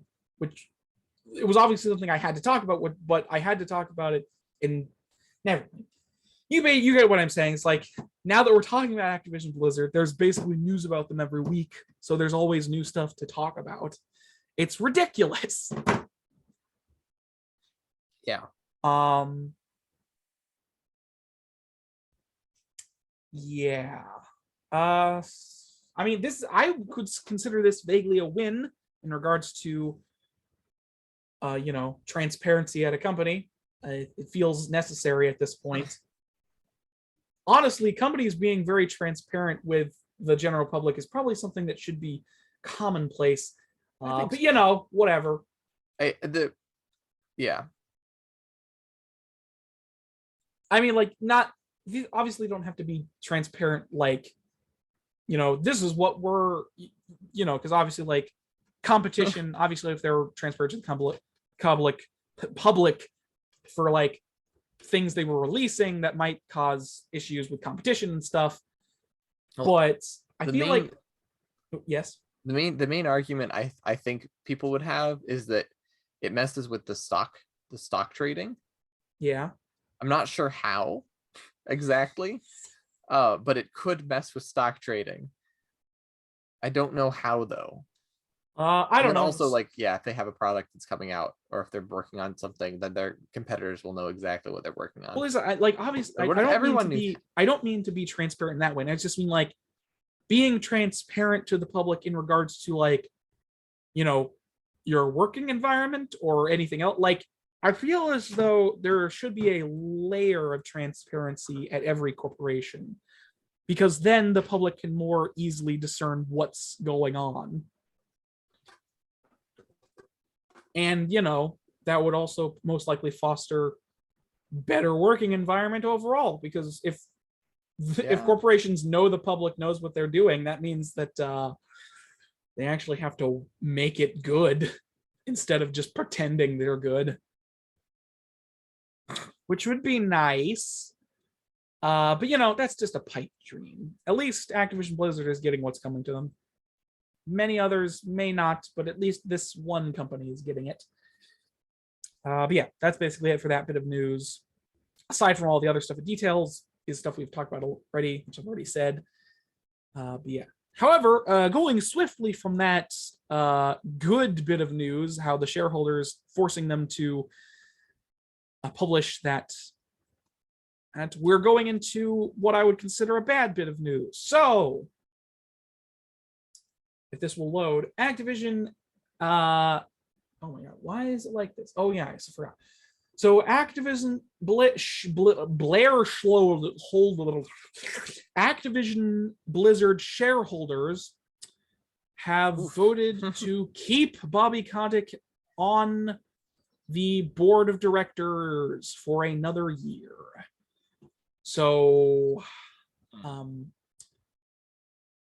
I'll just swiftly go through this. So, despite being heavily criticized for his role as Activision Blizzard's ongoing employee sexual abuse scandal, CEO Bobby Kotick will remain on the company's board of directors for another year. The publisher held its annual meeting. Stockholders who voted on 5 proposals, such as a list of 10 directors, including Kotick, to serve 1-year terms. The document detailing the results shows that an overwhelming, very large number. What is that? 500. What's a 100 followed by 6 numbers? Is that a billion? Million, yeah. 533 million plus a couple more investors voted in Kotick's favor against 72 million who voted against him. There's also more numbers after that, but I don't have to read out all of them. Investors are $72 million worth of investment. Wait, what? An overwhelming 533 million investors. It's not dollars worth. They have a lot of investors. Is this right? Hold on. I feel like this is. They have 533 million investors? Unless I'm reading this incorrectly, or this Blizzard has 500 million investors? Maybe this is maybe this is per shares. Yeah, well that's probably what it is. It's like that's got to be per share. I mean, probably. Maybe. Also, It's got to be per shares. 2 million shareholders who voted against him. 2 million shareholders abstained from voting. Okay. Oh, it's because never mind. It's share. It's because it's share. It's people who have a share. Okay, so a single share gets 1 vote. Yes, most likely. Okay. That explains the bloated number. That is a strikingly large amount of people who voted in favor of Bobby Kotick, though. That is insane, considering. I mean, if did he found the company? Probably not. Activision has been around for a while. He probably didn't found it. Okay. But yes. Yeah, 2 million shareholders abstained from the voting on top of that. But the result means that Kotick retains his spot until Activision's 2023 stockholder meeting next June, which means he's guaranteed at the company for another year outside of the Microsoft buyout. Shush! I don't need you mewing at me right now. start a meeting next June. The development comes after Kotick spent the last year under fire for reportedly hiding details of the company's abuse problems from shareholders, which caused some employees and investors to call for his resignation. Kotick has responded by reducing his salary until transformational gender goals were met. Activision has since hired a new chief diversity, equity, and inclusion officer. Although Kotick remains Activision's board, his future as CEO once Microsoft acquisition of the company is complete remains unknown. The deal isn't expected to go through until sometime next summer, possibly around the time of the next stockholder meeting. So now that I've read, it's a vaguely short article. That's why I didn't mind just reading the whole thing.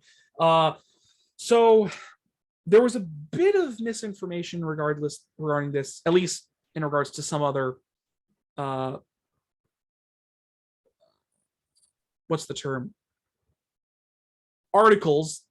Basically, I found some other articles that were like, that didn't mention that it was just for a year. They mentioned that, like, I found some other articles detailing this that was like they reinstated him as CEO, but didn't mention that it was only for a year. So it's like, okay, he's only going to be CEO for a year. He's reinstated until the next board meeting at the very least. And then obviously Microsoft, once that buyout happens, his future CEO is undetermined as well. Presumably, once the buyout happens, he will be let go from the company. You'd hope anyways, considering how much shit has happened in regards to him and the company itself. It is vaguely frustrating that he wasn't kicked to the curb immediately by the company and has instead just been reinstated as CEO.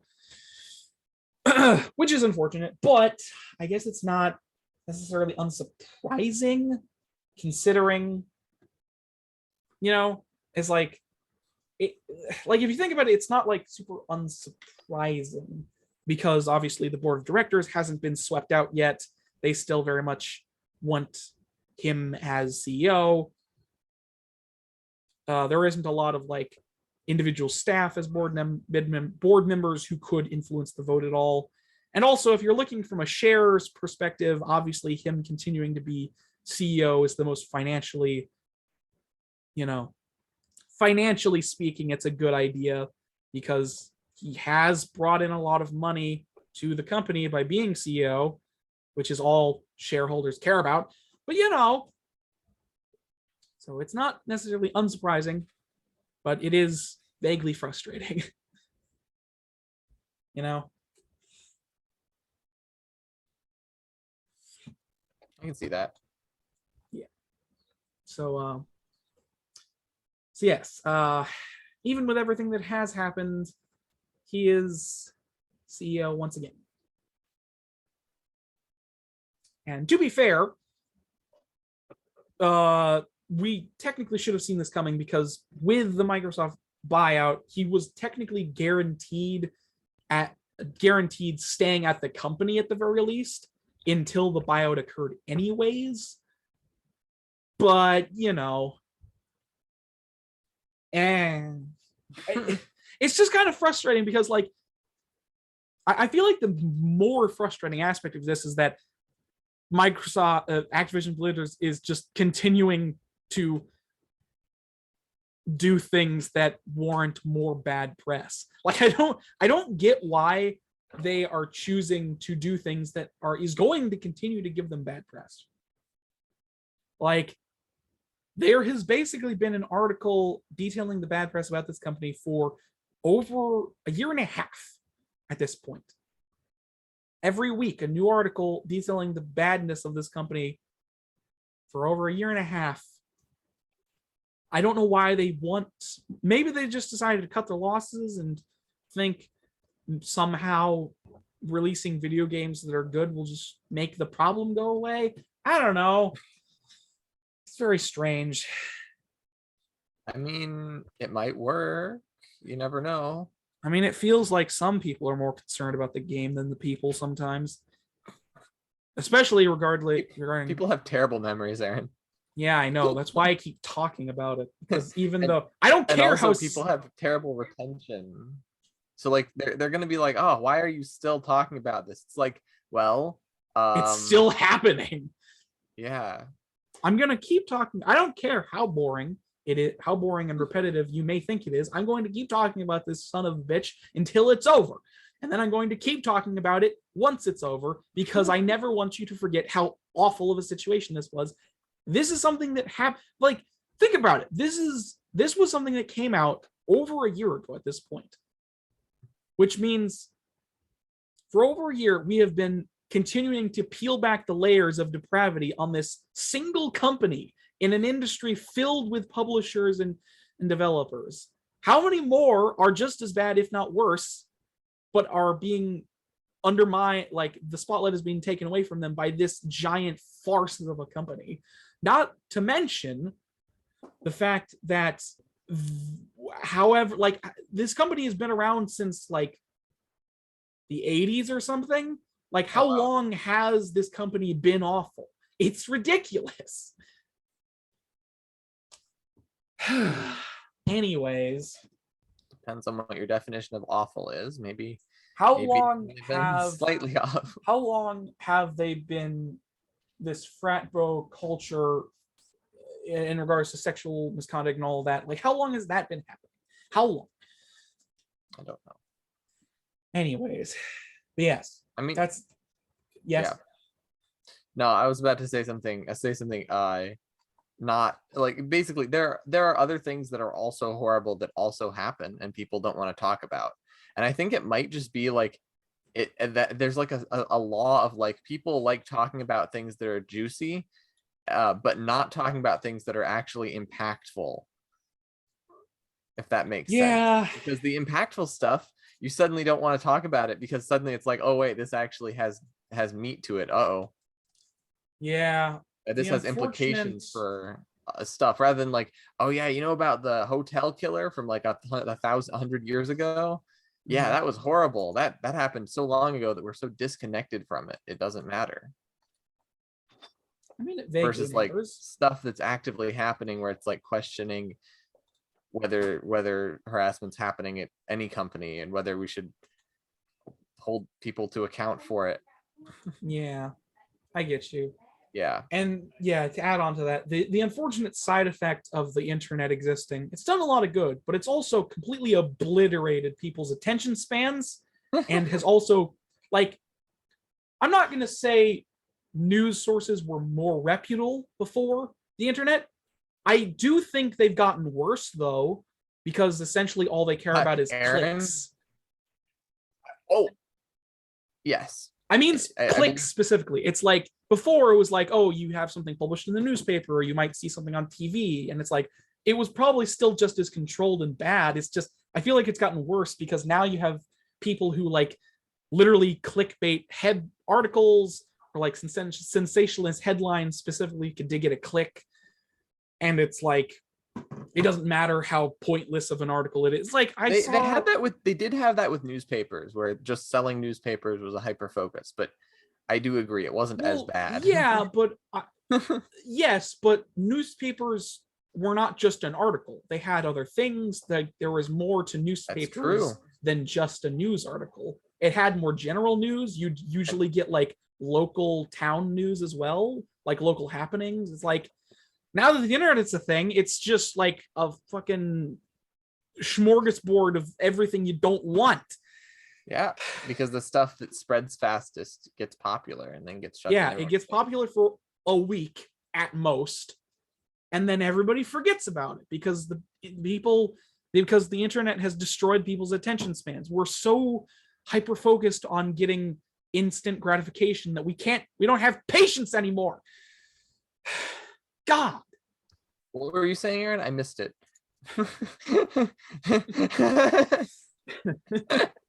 It's too many sentences. Yeah. Yeah. There is, maybe we can talk about it after the podcast, but there's something I have a similar feeling on, but instead of talking about it, I just kind of go like, oh well, Oh well. Oh well. It's not something I have power over. I will just be the best individual person I can be. Yeah, I get And that with the feeling. Bobby Kotick situation, I don't have enough information to be. I believe you though. Like if you're in charge of a company and there's harassment happening and you don't do anything, even if you're harassing people, that is still like, what the heck, man, dude. Mhm. Yeah. It's Yeah. it's just a bad situation. It's like, and I also get that feeling of like, just the I don't care anymore. Like Like, what am I going to be able to do this? I completely get that feeling of just like being so dragged down by the terribleness that surrounds it. You're just like, I don't fucking care anymore. I don't care. I can't do anything. I don't care. I'm just gonna move on. Yeah. I don't care. I mean, to be fair, that might be the way I see it is like, I don't care because I should channel my energy into something that I can actually affect and can actually do things with. Even though maybe I can technically affect everything if I try hard enough. It's just a lot of effort. Holy moly. Yeah. Like, theoretically, you could actually do something that gets someone arrested or get someone fired, but it's so much to do that. Yeah. It's not healthy to feel like you have a responsibility for large swaths of bad things that happen, or feel like you should have the power to stop it.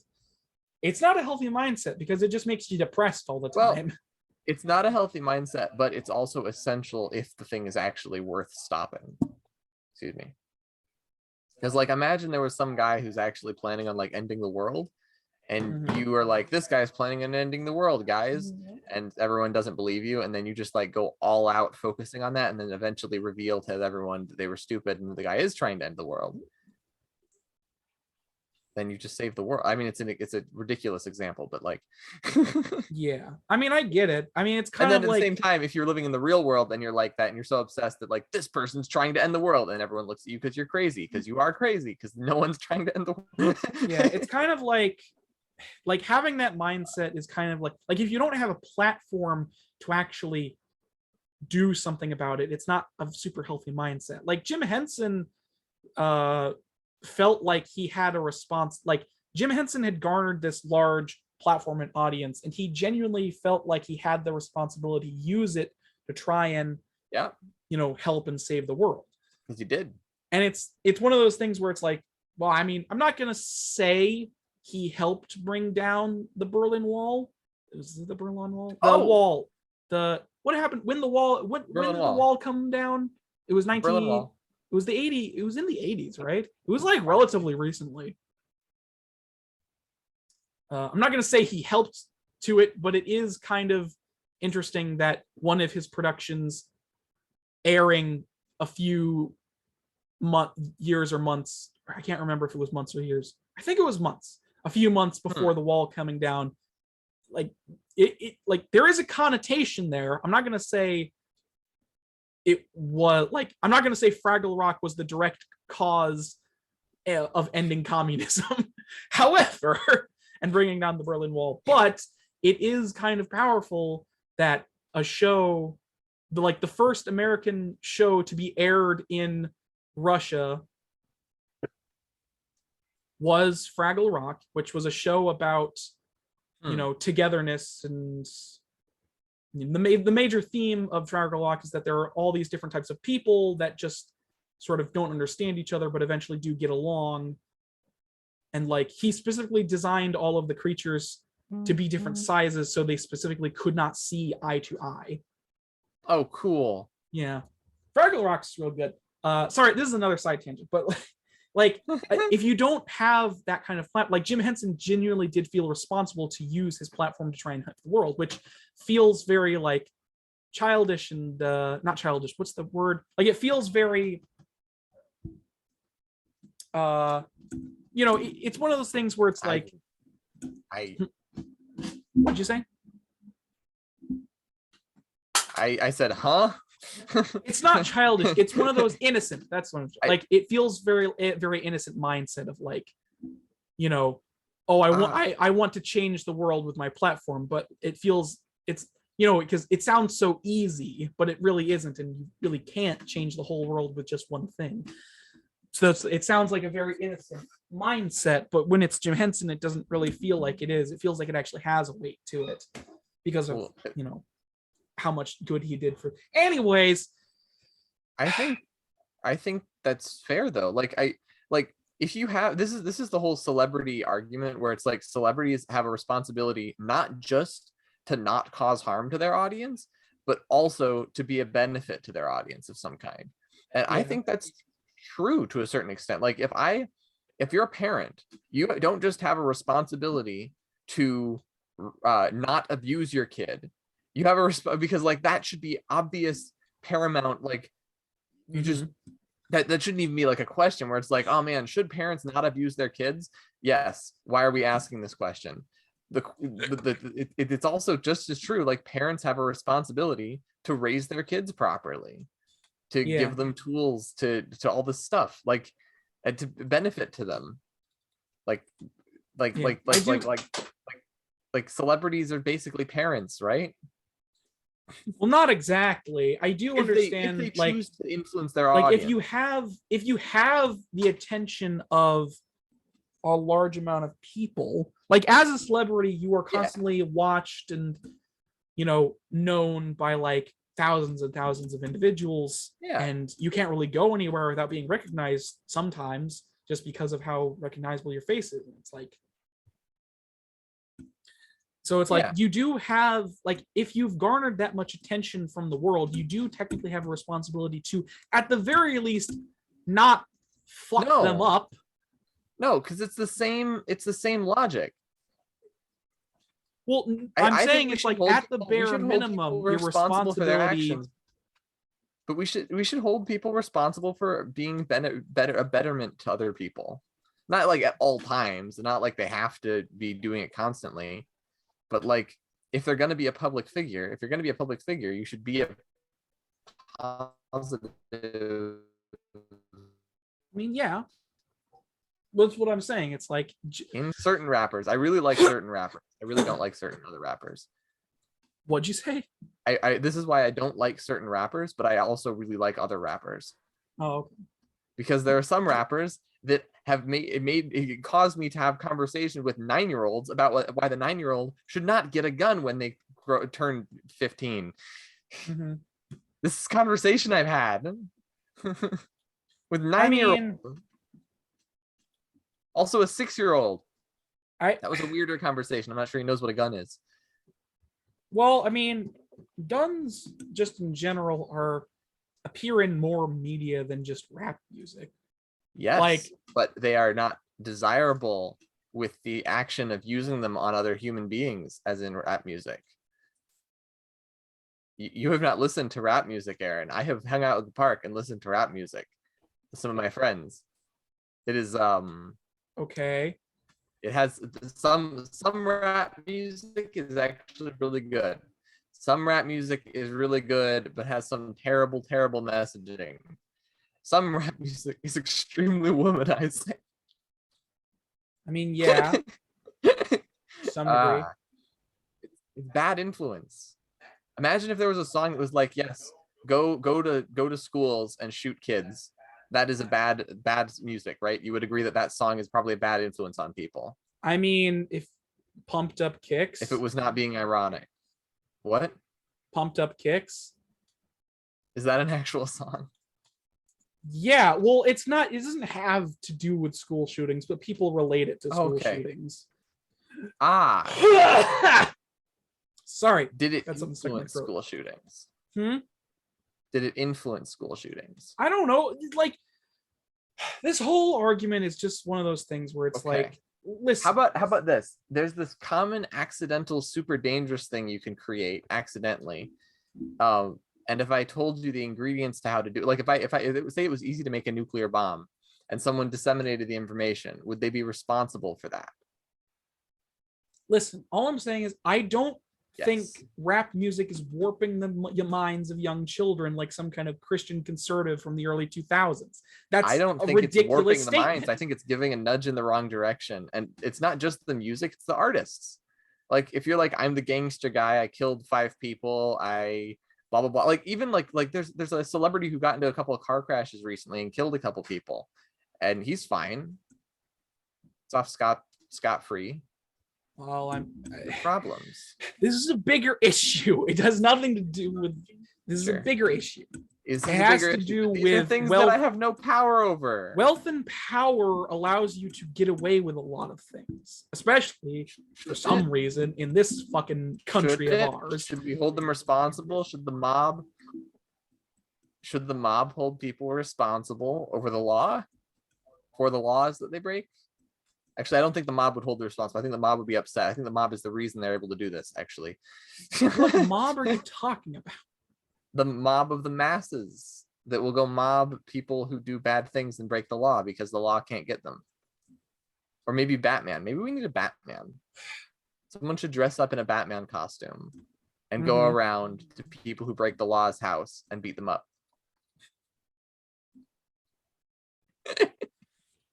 The mafia, as far as I'm aware, doesn't exist in America. The mafia, that depends on what you're talking about. Depends on what kind of Gangsters mafia. is different. Objectively speaking, it is different. Like No, gangsters is different. Yeah.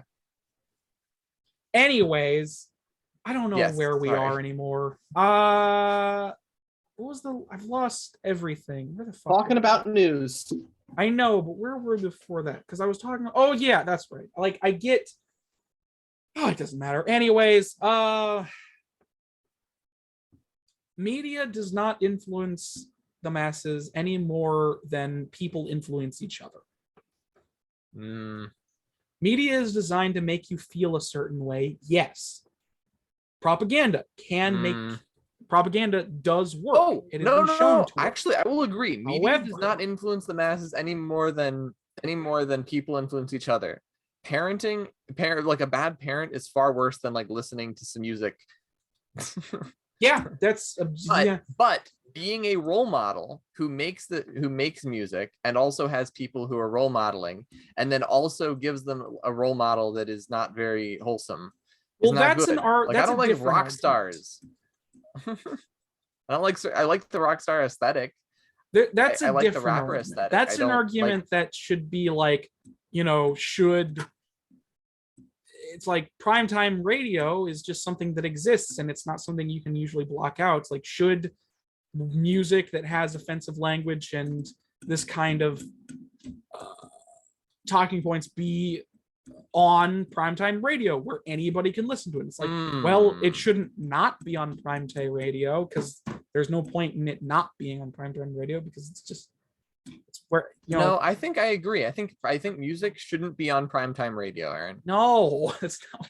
Wait, offensive language should not be on primetime radio. Not what I'm saying either. My point is that like a lot of this comes down to like people have more power over each other than the media we consume. If you are of some like somebody who is quote unquote influenced by media was somebody who already had that idea in their head and they just used it as an excuse to do it. Oh, right. Like I don't think it's gonna cause shooters or whatever. I think it's gonna contribute to that. Being is that like if you're worried about children hearing these concepts, then that should technically be placed on the people who listen to the radio. Or maybe, I don't know, Okay, like what do you Aaron, want? The radio what is I'm not saying is Aaron, I got a solution. I think I just figured out a solution about weapons and guns and drugs in school and taught proper use of them and proper ways to deal with this stuff rather than having their only exposure to it be through possibly not so wholesome influences. I mean, gun safety should just be like a talking point regardless. Yes. But also guns shouldn't be easy to obtain. For children. Well, it's like I mean, I agree. I don't think guns should be easy to obtain, but I don't think cars should be easy to obtain. cars are harder to obtain than guns are. I know. Fucking, I don't know where have to we've get gone. a- I assume most of the people who are watching most likely just skipped that whole fucking talking tangent because whatever. Hey, it's an interesting. Okay. Yeah, probably. It was a little convoluted. We'll call that host topic. All right. We'll call that a host topic and move on with it. I Influence just of want to say, media. like, we already had an influence of media host topic, and you lost it because we were talking about how like the army uses video no, games. go fuck yourself. super violent That video was games to I did not desensitize people to lose. That violence. was I didn't have the information at hand to even refute his fucking dumbass. No, Aaron. Okay, wait. Are you refuting that the army uses video games to desensitize people to violence? It's not oh my god. Video games, media in general has desensitized a lot of people to different things. However, that does not mean that when you are in the thick of it, you are suddenly more likely to kill people.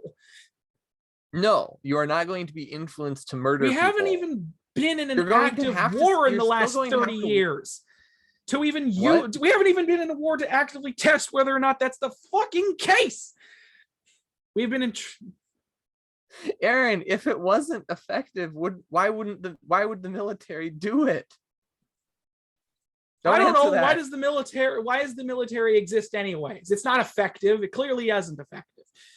It We have protects us three from- fucking different militaries: the military, the Navy, and the Army, and the Marines. The Army, the military, and the Navy, the Army, and the Marines, and all of them suck in different ways and use too much money.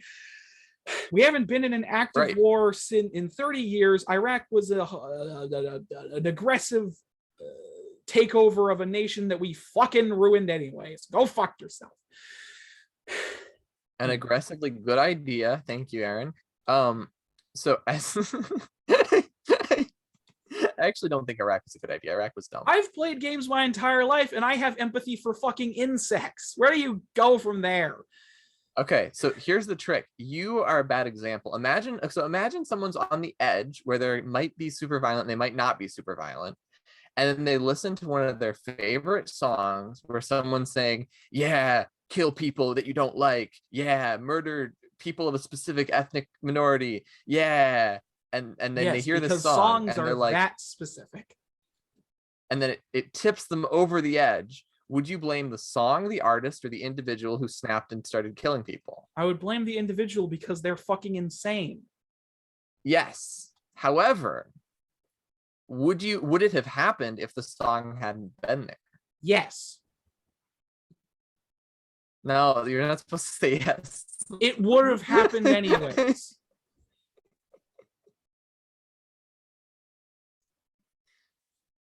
Would it have happened if the song had been, don't kill people of a certain ethnic minority? Once again, songs are not that Kill specific. people of a different ethnic minority. Then they would have killed different people.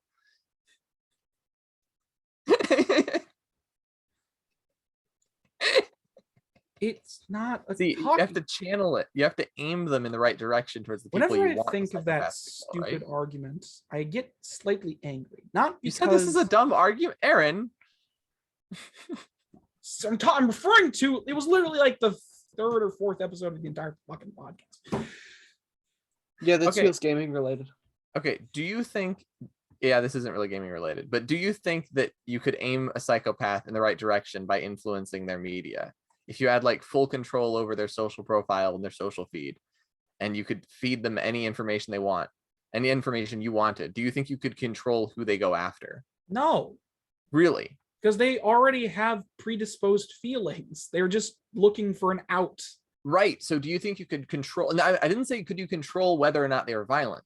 Could you control who they go after with that violence? No, Like, give because them they're information human about- beings with predisposed sensibilities that will do what they want. It's not like propaganda Okay. works because like propaganda can work because it's trying to get the masses, the general populace to believe or think a certain way. the Red Scare stuff is like the Red Scare, all of the propaganda and racially insensitive cartoons made back in World War II. Like, do you think you could influence an individual with propaganda, individualized propaganda towards that person? It like was like targeted not through their advertising, but like media. people. If it was a person talking to a person, yes. Hmm.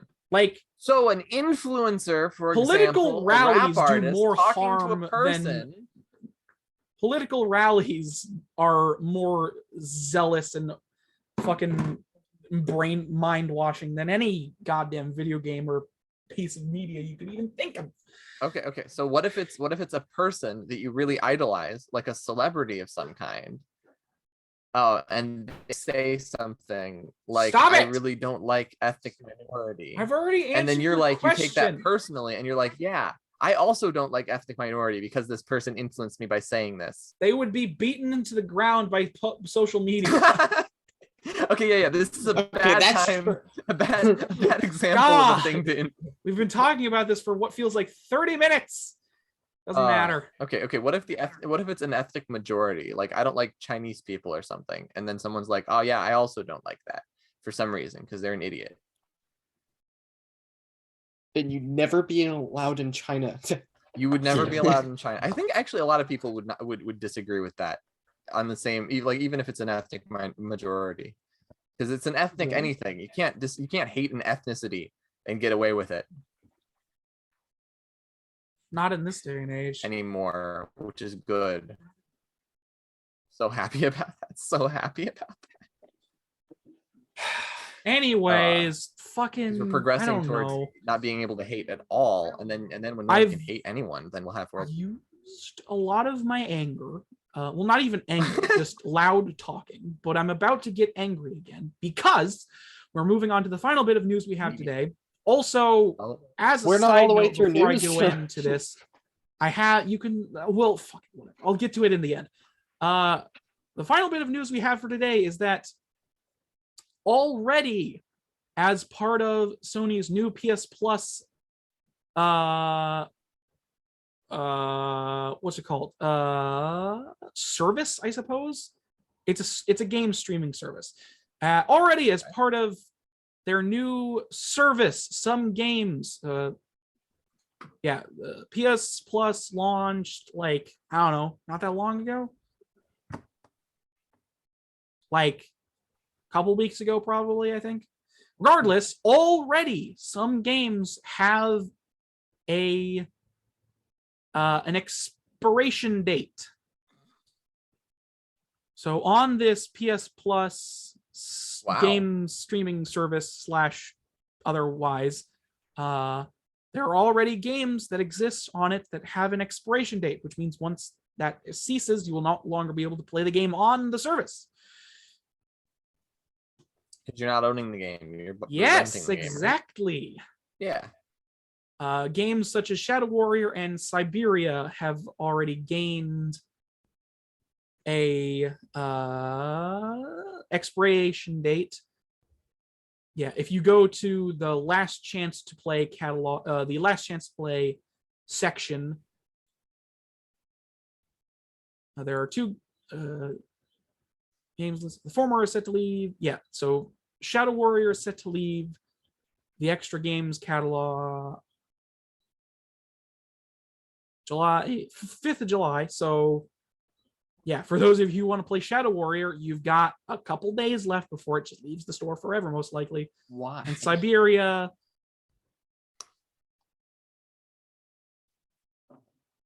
yeah, it's so the Shadow Warrior Aaron, has been on. Did I tell you this? What? I forgot to tell you this. In the past 2 weeks, I've gone from being a capitalist shill to a communist shill. So now I'm going to shill for communism. Really? This is what late stage capitalism looks like. This doesn't have a lot to do with capitalism. It just has a lot to do with streaming service becoming more popular. I know streaming services are what late stage capitalism looks like. Is it?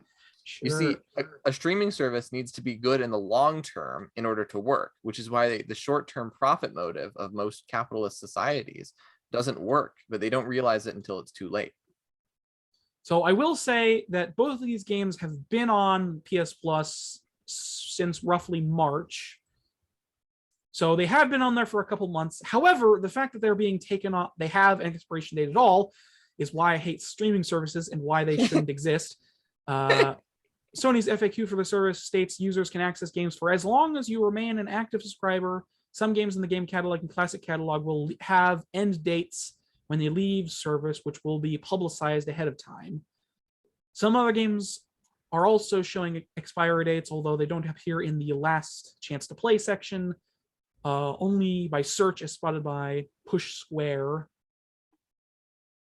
by Eurogamer. They include NBA 2K 2022, WRC 10, Red Dead Redemption 2, Red Dead Redemption Undead Nightmare. Most of these are leaving in the two at the top are leaving in August. Red Dead Redemption 2 is leaving in September, and then the other two are leaving in October. Other games not listed in Land Chance to Play may also have an expiry date. And other, on top of these that were listed in the article, I've also seen that a bunch of other games have expiry dates as well. So, brief talking point. I hate this. I feel like that shouldn't be a surprise given what I've talked about on this channel for a while. But so yeah, so they'll be leaving the streaming service, and once they're gone, they will no longer be on the service, so you cannot play them. Will they ever come back? I don't know. Probably not, given Sony's history.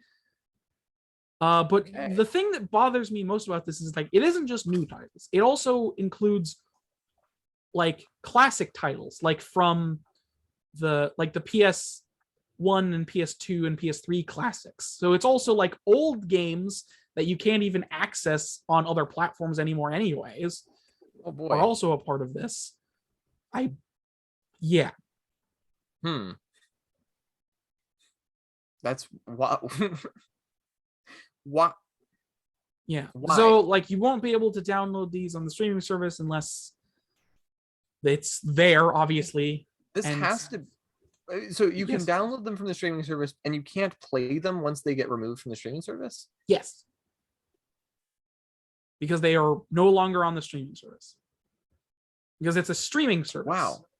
This is why I hate game streaming services, because this is the same shit why I wanted Google Stadia to fail, because it was a games live streaming service where you literally bought the rights to stream a game over the cloud. And if the servers ever went down, you would never be able to play the game because you bought the rights to play it. You didn't buy the game, you bought the rights to play it. This is why I wanted Google Stadia to fail so badly, because I didn't want this to become commonplace. Huh. It appears Huh. it's becoming slightly more commonplace because this is money. I can't even say it's really money. It's just a thing that's like, it's a competition thing. Like Xbox has also been doing this, which is like, I give praise to Xbox for what they do in regards to like their old catalog stuff, but I still hate their streaming service that goes along with it. Like Xbox is doing the same kind of stuff, and I don't like that either. However,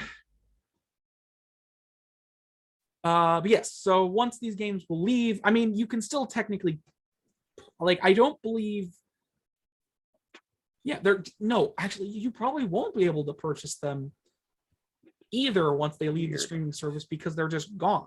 Because PS Plus was a combination, PS Plus is a big like bundle of all of PlayStation, of the PlayStation other services that are combined into one with multiple different tiers and stuff. So if you're paying for the streaming service, which is the only way you can have PS Plus now, it means you just don't have access to some of games once they leave the service, which is not fun. That's really weird. Yeah. It's annoying and frustrating. It's also ridiculous that within a couple months of some of these games being added to the streaming service, the games are already being taken off. Like that is like okay. So Shadow Warrior specifically has been on the service since the 1st of March, and it is set to leave the 5th of July, which means it's been on there for what, like 4 months or so, 5 months, 4 or 5 months, March, April, May, June, July, 4 months. Not even, well, technically 3 months and like a week, since it's going to should go away July 5th. So you have 3 more days before it leaves the service. Like, I get that a lot of people play games, but like, is 3 months really enough time to play through a whole game? Like, this is what I was talking about before with like live services, where people minimum, a lot of like regular people who play games nowadays don't even have a lot of time. Like, can you finish a whole game? If you're playing like 2 hours of a game, assuming it's like a really long, like, let's assume that this eventually happens to, well, actually, I don't even have to assume it's happening to Red Dead Redemption. Like Red Dead Redemption 2 is literally like, if you want to do everything, or like, it's like a 60+ hour game, not even like, probably more, probably like upwards of 80 hours because of all the weird shit you do in it. Like, could Wow. you, and that's going to go away in September, which means you have a little more time. So maybe you'll be able to play through that. But like, if you're playing minimum 2 hours a day mixed in with your like normal 9 to 5, could you realistically play through that entire game and feel satisfied if it's like has a limit of when it is going to go away? I don't know, maybe you could, but I feel like that isn't the case. Like, can you be satisfied with a game knowing that if you don't do anything, you'll lose out on content once it leaves? Can you be satisfied playing a game at your normal pace if you know it has a time limit? No, I don't. I don't think so either. So yeah, anyways, that's about it. That's basically the entire article. It's just like, hey, this is a thing. This is worth noting because it's fucking stupid. I don't know if anything else has come out of this since the following week, because like I said, this is week-old news. So maybe Sony has commented on this or not. I haven't checked. I probably should have before the podcast started, but I didn't have time today. So, you know. Yeah, I mean, I've gone into detail about why I hate streaming services before. It's just a mountain of nothing, and ultimately it just hurts the gaming industry overall the more popular it becomes. And eventually the bubble is going to pop and the gaming industry is going to be a shell of its former self. Could you imagine in the next 10 years if we went more to digital only? Could you imagine the shitstorm that would happen once one of the servers goes down? Like, that would be like let's just assume like 10 years from now, you have like, you know, a fourth or maybe even a third of the gaming sphere is playing digital only releases. And it's on streaming services specifically because it's cheaper to do that and it makes more money. Could you imagine what would happen if one of the servers went down, or Sony decided that they just didn't want to support the service anymore? Like, that would be the biggest shitstorm in gaming history since the gaming crash. It would essentially be a man-made video game crash because of how stupid that would be. Like, so what you're saying is there's a conspiracy of gaming executives who are intentionally trying to crash the gaming industry so that when stock prices go low, they can buy all of the stock. No.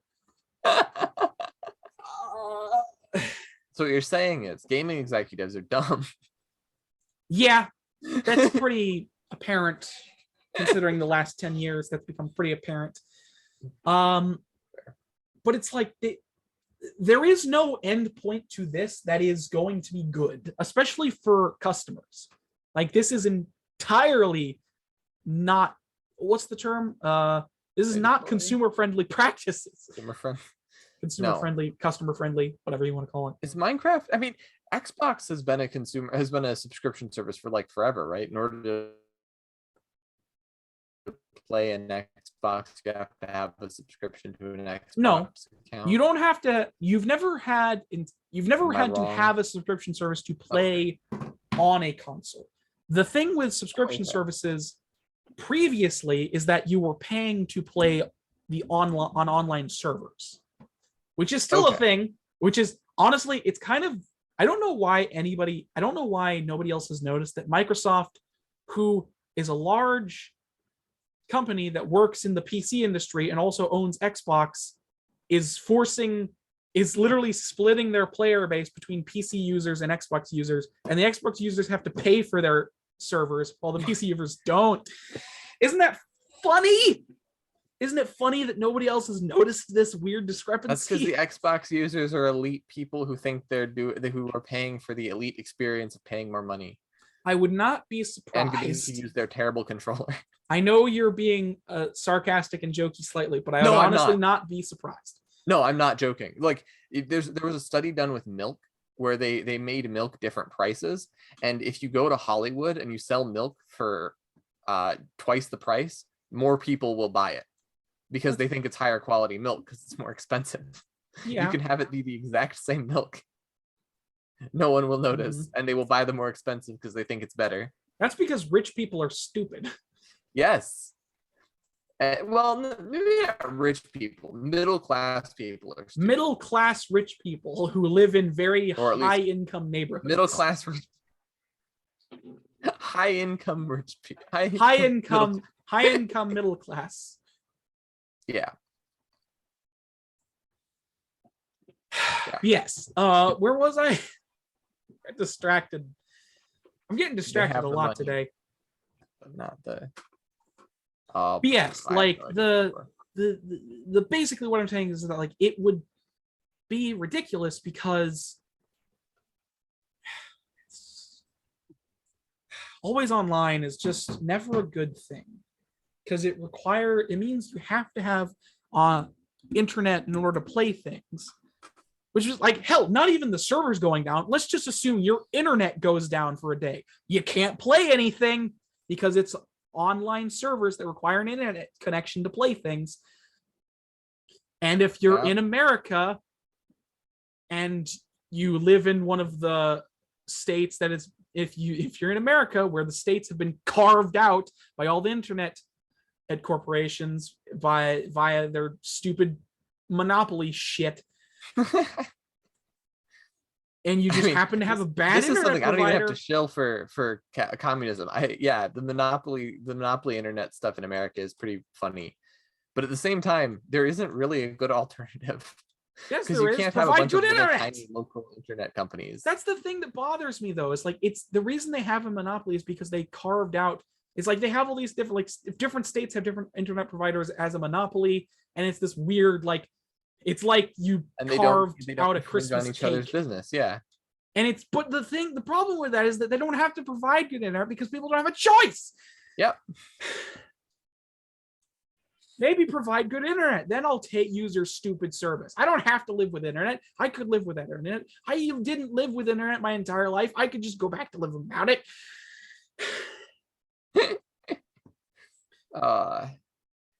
Anyways. I hate always online. It's terrible and has always been terrible. Fuck anybody who thinks it's a good idea. You're a stupid individual who doesn't understand how this fucking world works. Fuck you.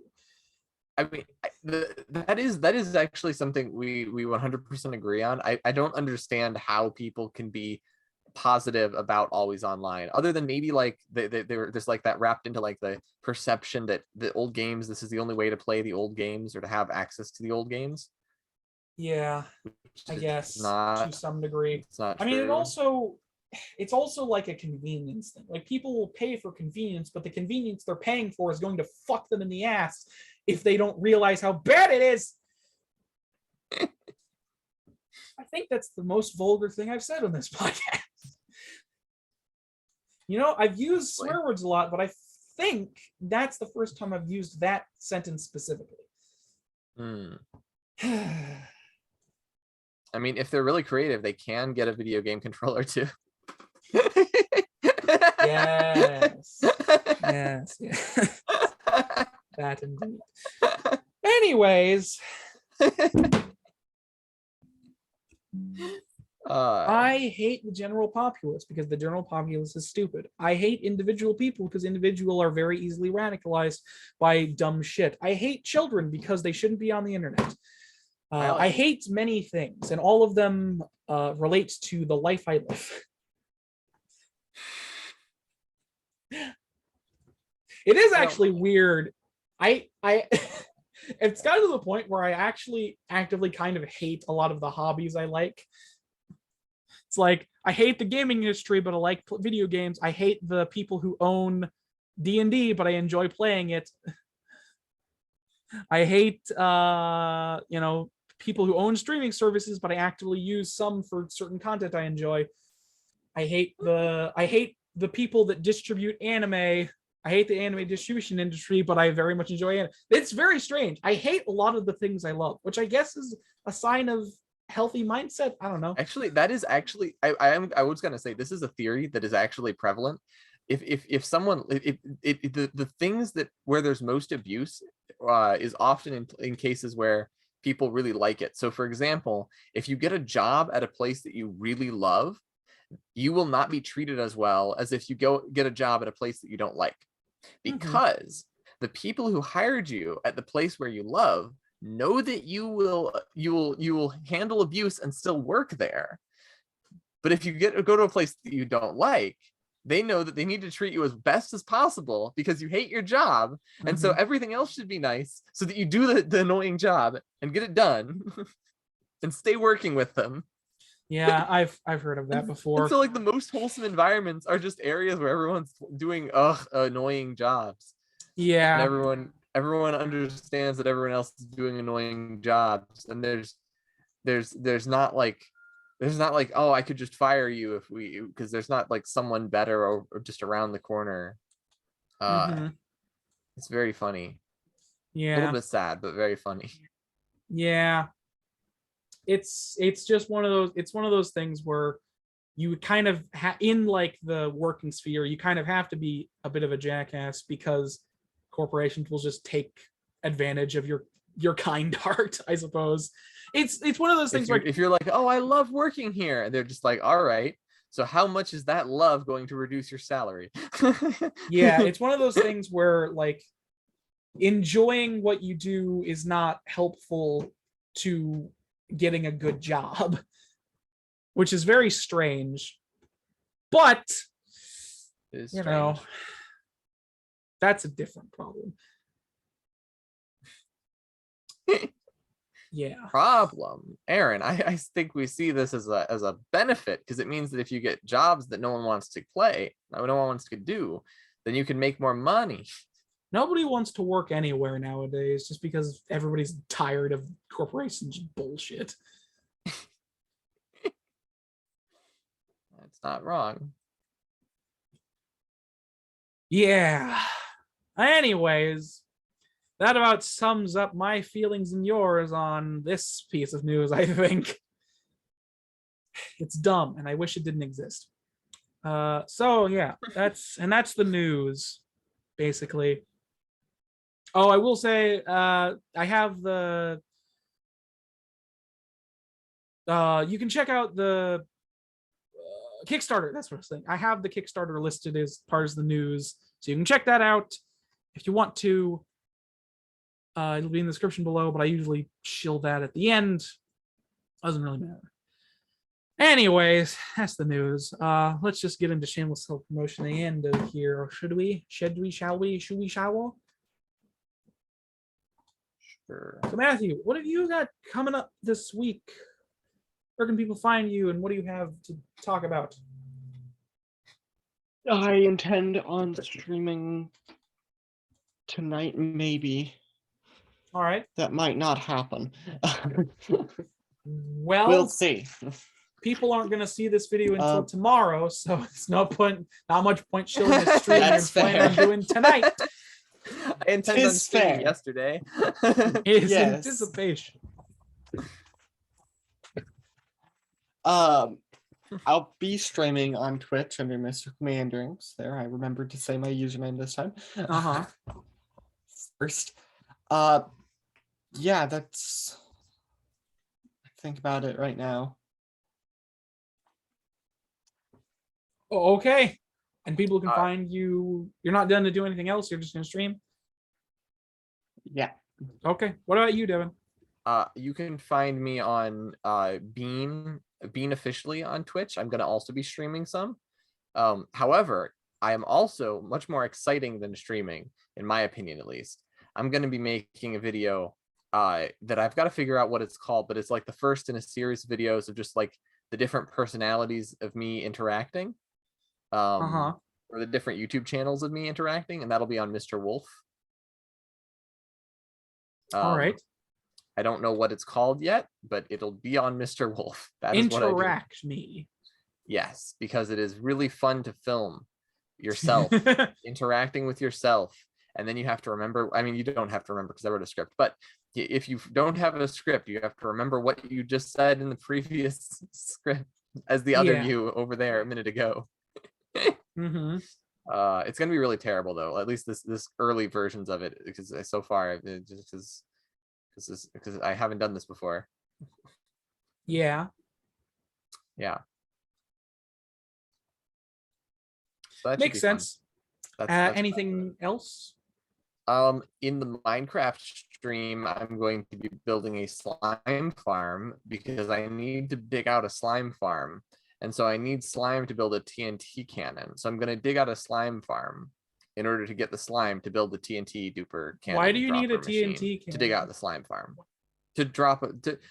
I meant to say TNT duper. TNT duper to duplicate TNT over a slime, so I can drop the TNT into the slime. Wait, so I can use the slime. I need to dig out a slime chunk. That's what I'm trying to say. Okay. And to Makes do that, sense.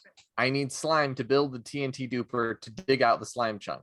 So I'm going to dig out a slime chunk to dig out a slime chunk. Right. Yes. Makes sense. Dig out a tiny part of a slime chunk to dig out a larger part of a slime chunk. And then once I have slime, I'll have infinite sticky pistons, and then I can build all the pistons in my base.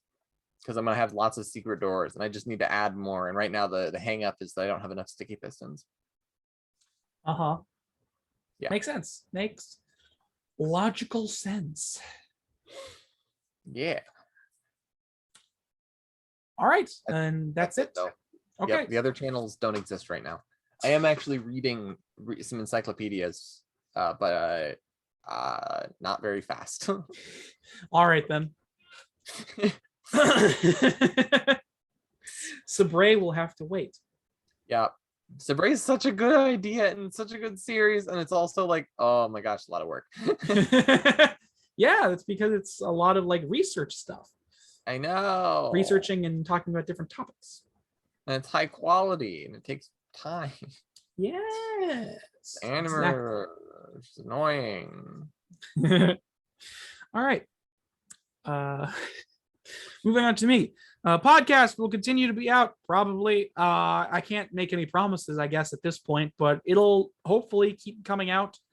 I might stream something and or record something else. I don't know. Like, I don't have a very large audience that leaves comments and whatnot, but I'm debating about starting a Let's Play series.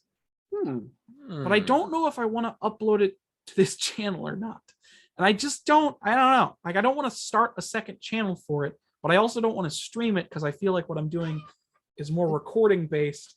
But I don't know if I should upload it here because this is like podcasts and other types of videos. I don't know. I'll fucking decide something about that eventually, but I just don't know if I should upload it here. But I don't want to start a second channel just for Let's Plays because I feel like that's unnecessary. Yeah, aside from having the a podcast, playlist is easier. yeah, aside from the podcast, which you can find GTD podcast or Gaming Discussion GT podcast on YouTube and SoundCloud. You can find me on Twitter, where I don't post anything except for when the episode comes out, because God, I just don't understand Twitter. It's for children that don't deserve to have the internet. And so that's what I've discovered. Twitter is filled with children that shouldn't be on the internet because they don't understand anything and don't have perspective, and they're just idiots. Anyway.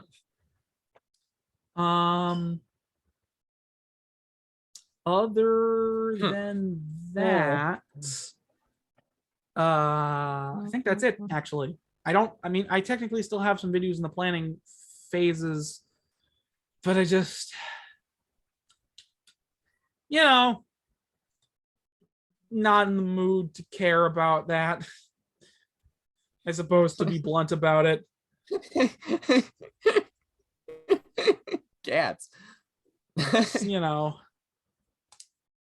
It'll happen when it happens if I feel like it. It's, many things. And maybe when it happens, people will care about my channel, or maybe not. Maybe it won't happen at all. Who knows? I mean, I have that channel that has 100 subscribers. It gets about 3 or 4 views on average on the later videos. That seems pretty consistent with how YouTube works, though. I mean, I've seen channels that have like millions of subscribers that get only like, half the amount of subscribers views. And then randomly videos will get 20 views. And I haven't figured it out. Although it does tend to be the better quality videos. So that might have something to do with it. Yeah. However, that's it. That's all for me. I don't have anything else to show. That's shameless self-promotion. Okay. So I guess I'll just get into the end of the show. Thank you all so much for watching this episode of the GT Podcast. You can check out everything we discussed in the description or the pinned comment below on YouTube. If you're on YouTube, description, and it doesn't matter. You understand what I'm talking about. I hope you enjoyed it, I suppose. Share it around with your people. So Aaron, would you rather people enjoy your content or not hate your content? Having people know it exists is more prevalent, preferent to my current interest. All right. So, that's what I'm currently thinking about. Other than that, I hope you enjoyed all that good stuff. Let's see if we can get a belated goodbye. 3, 2, 1. Goodbye. Goodbye. Oh my God. These endings get worse and worse by the second.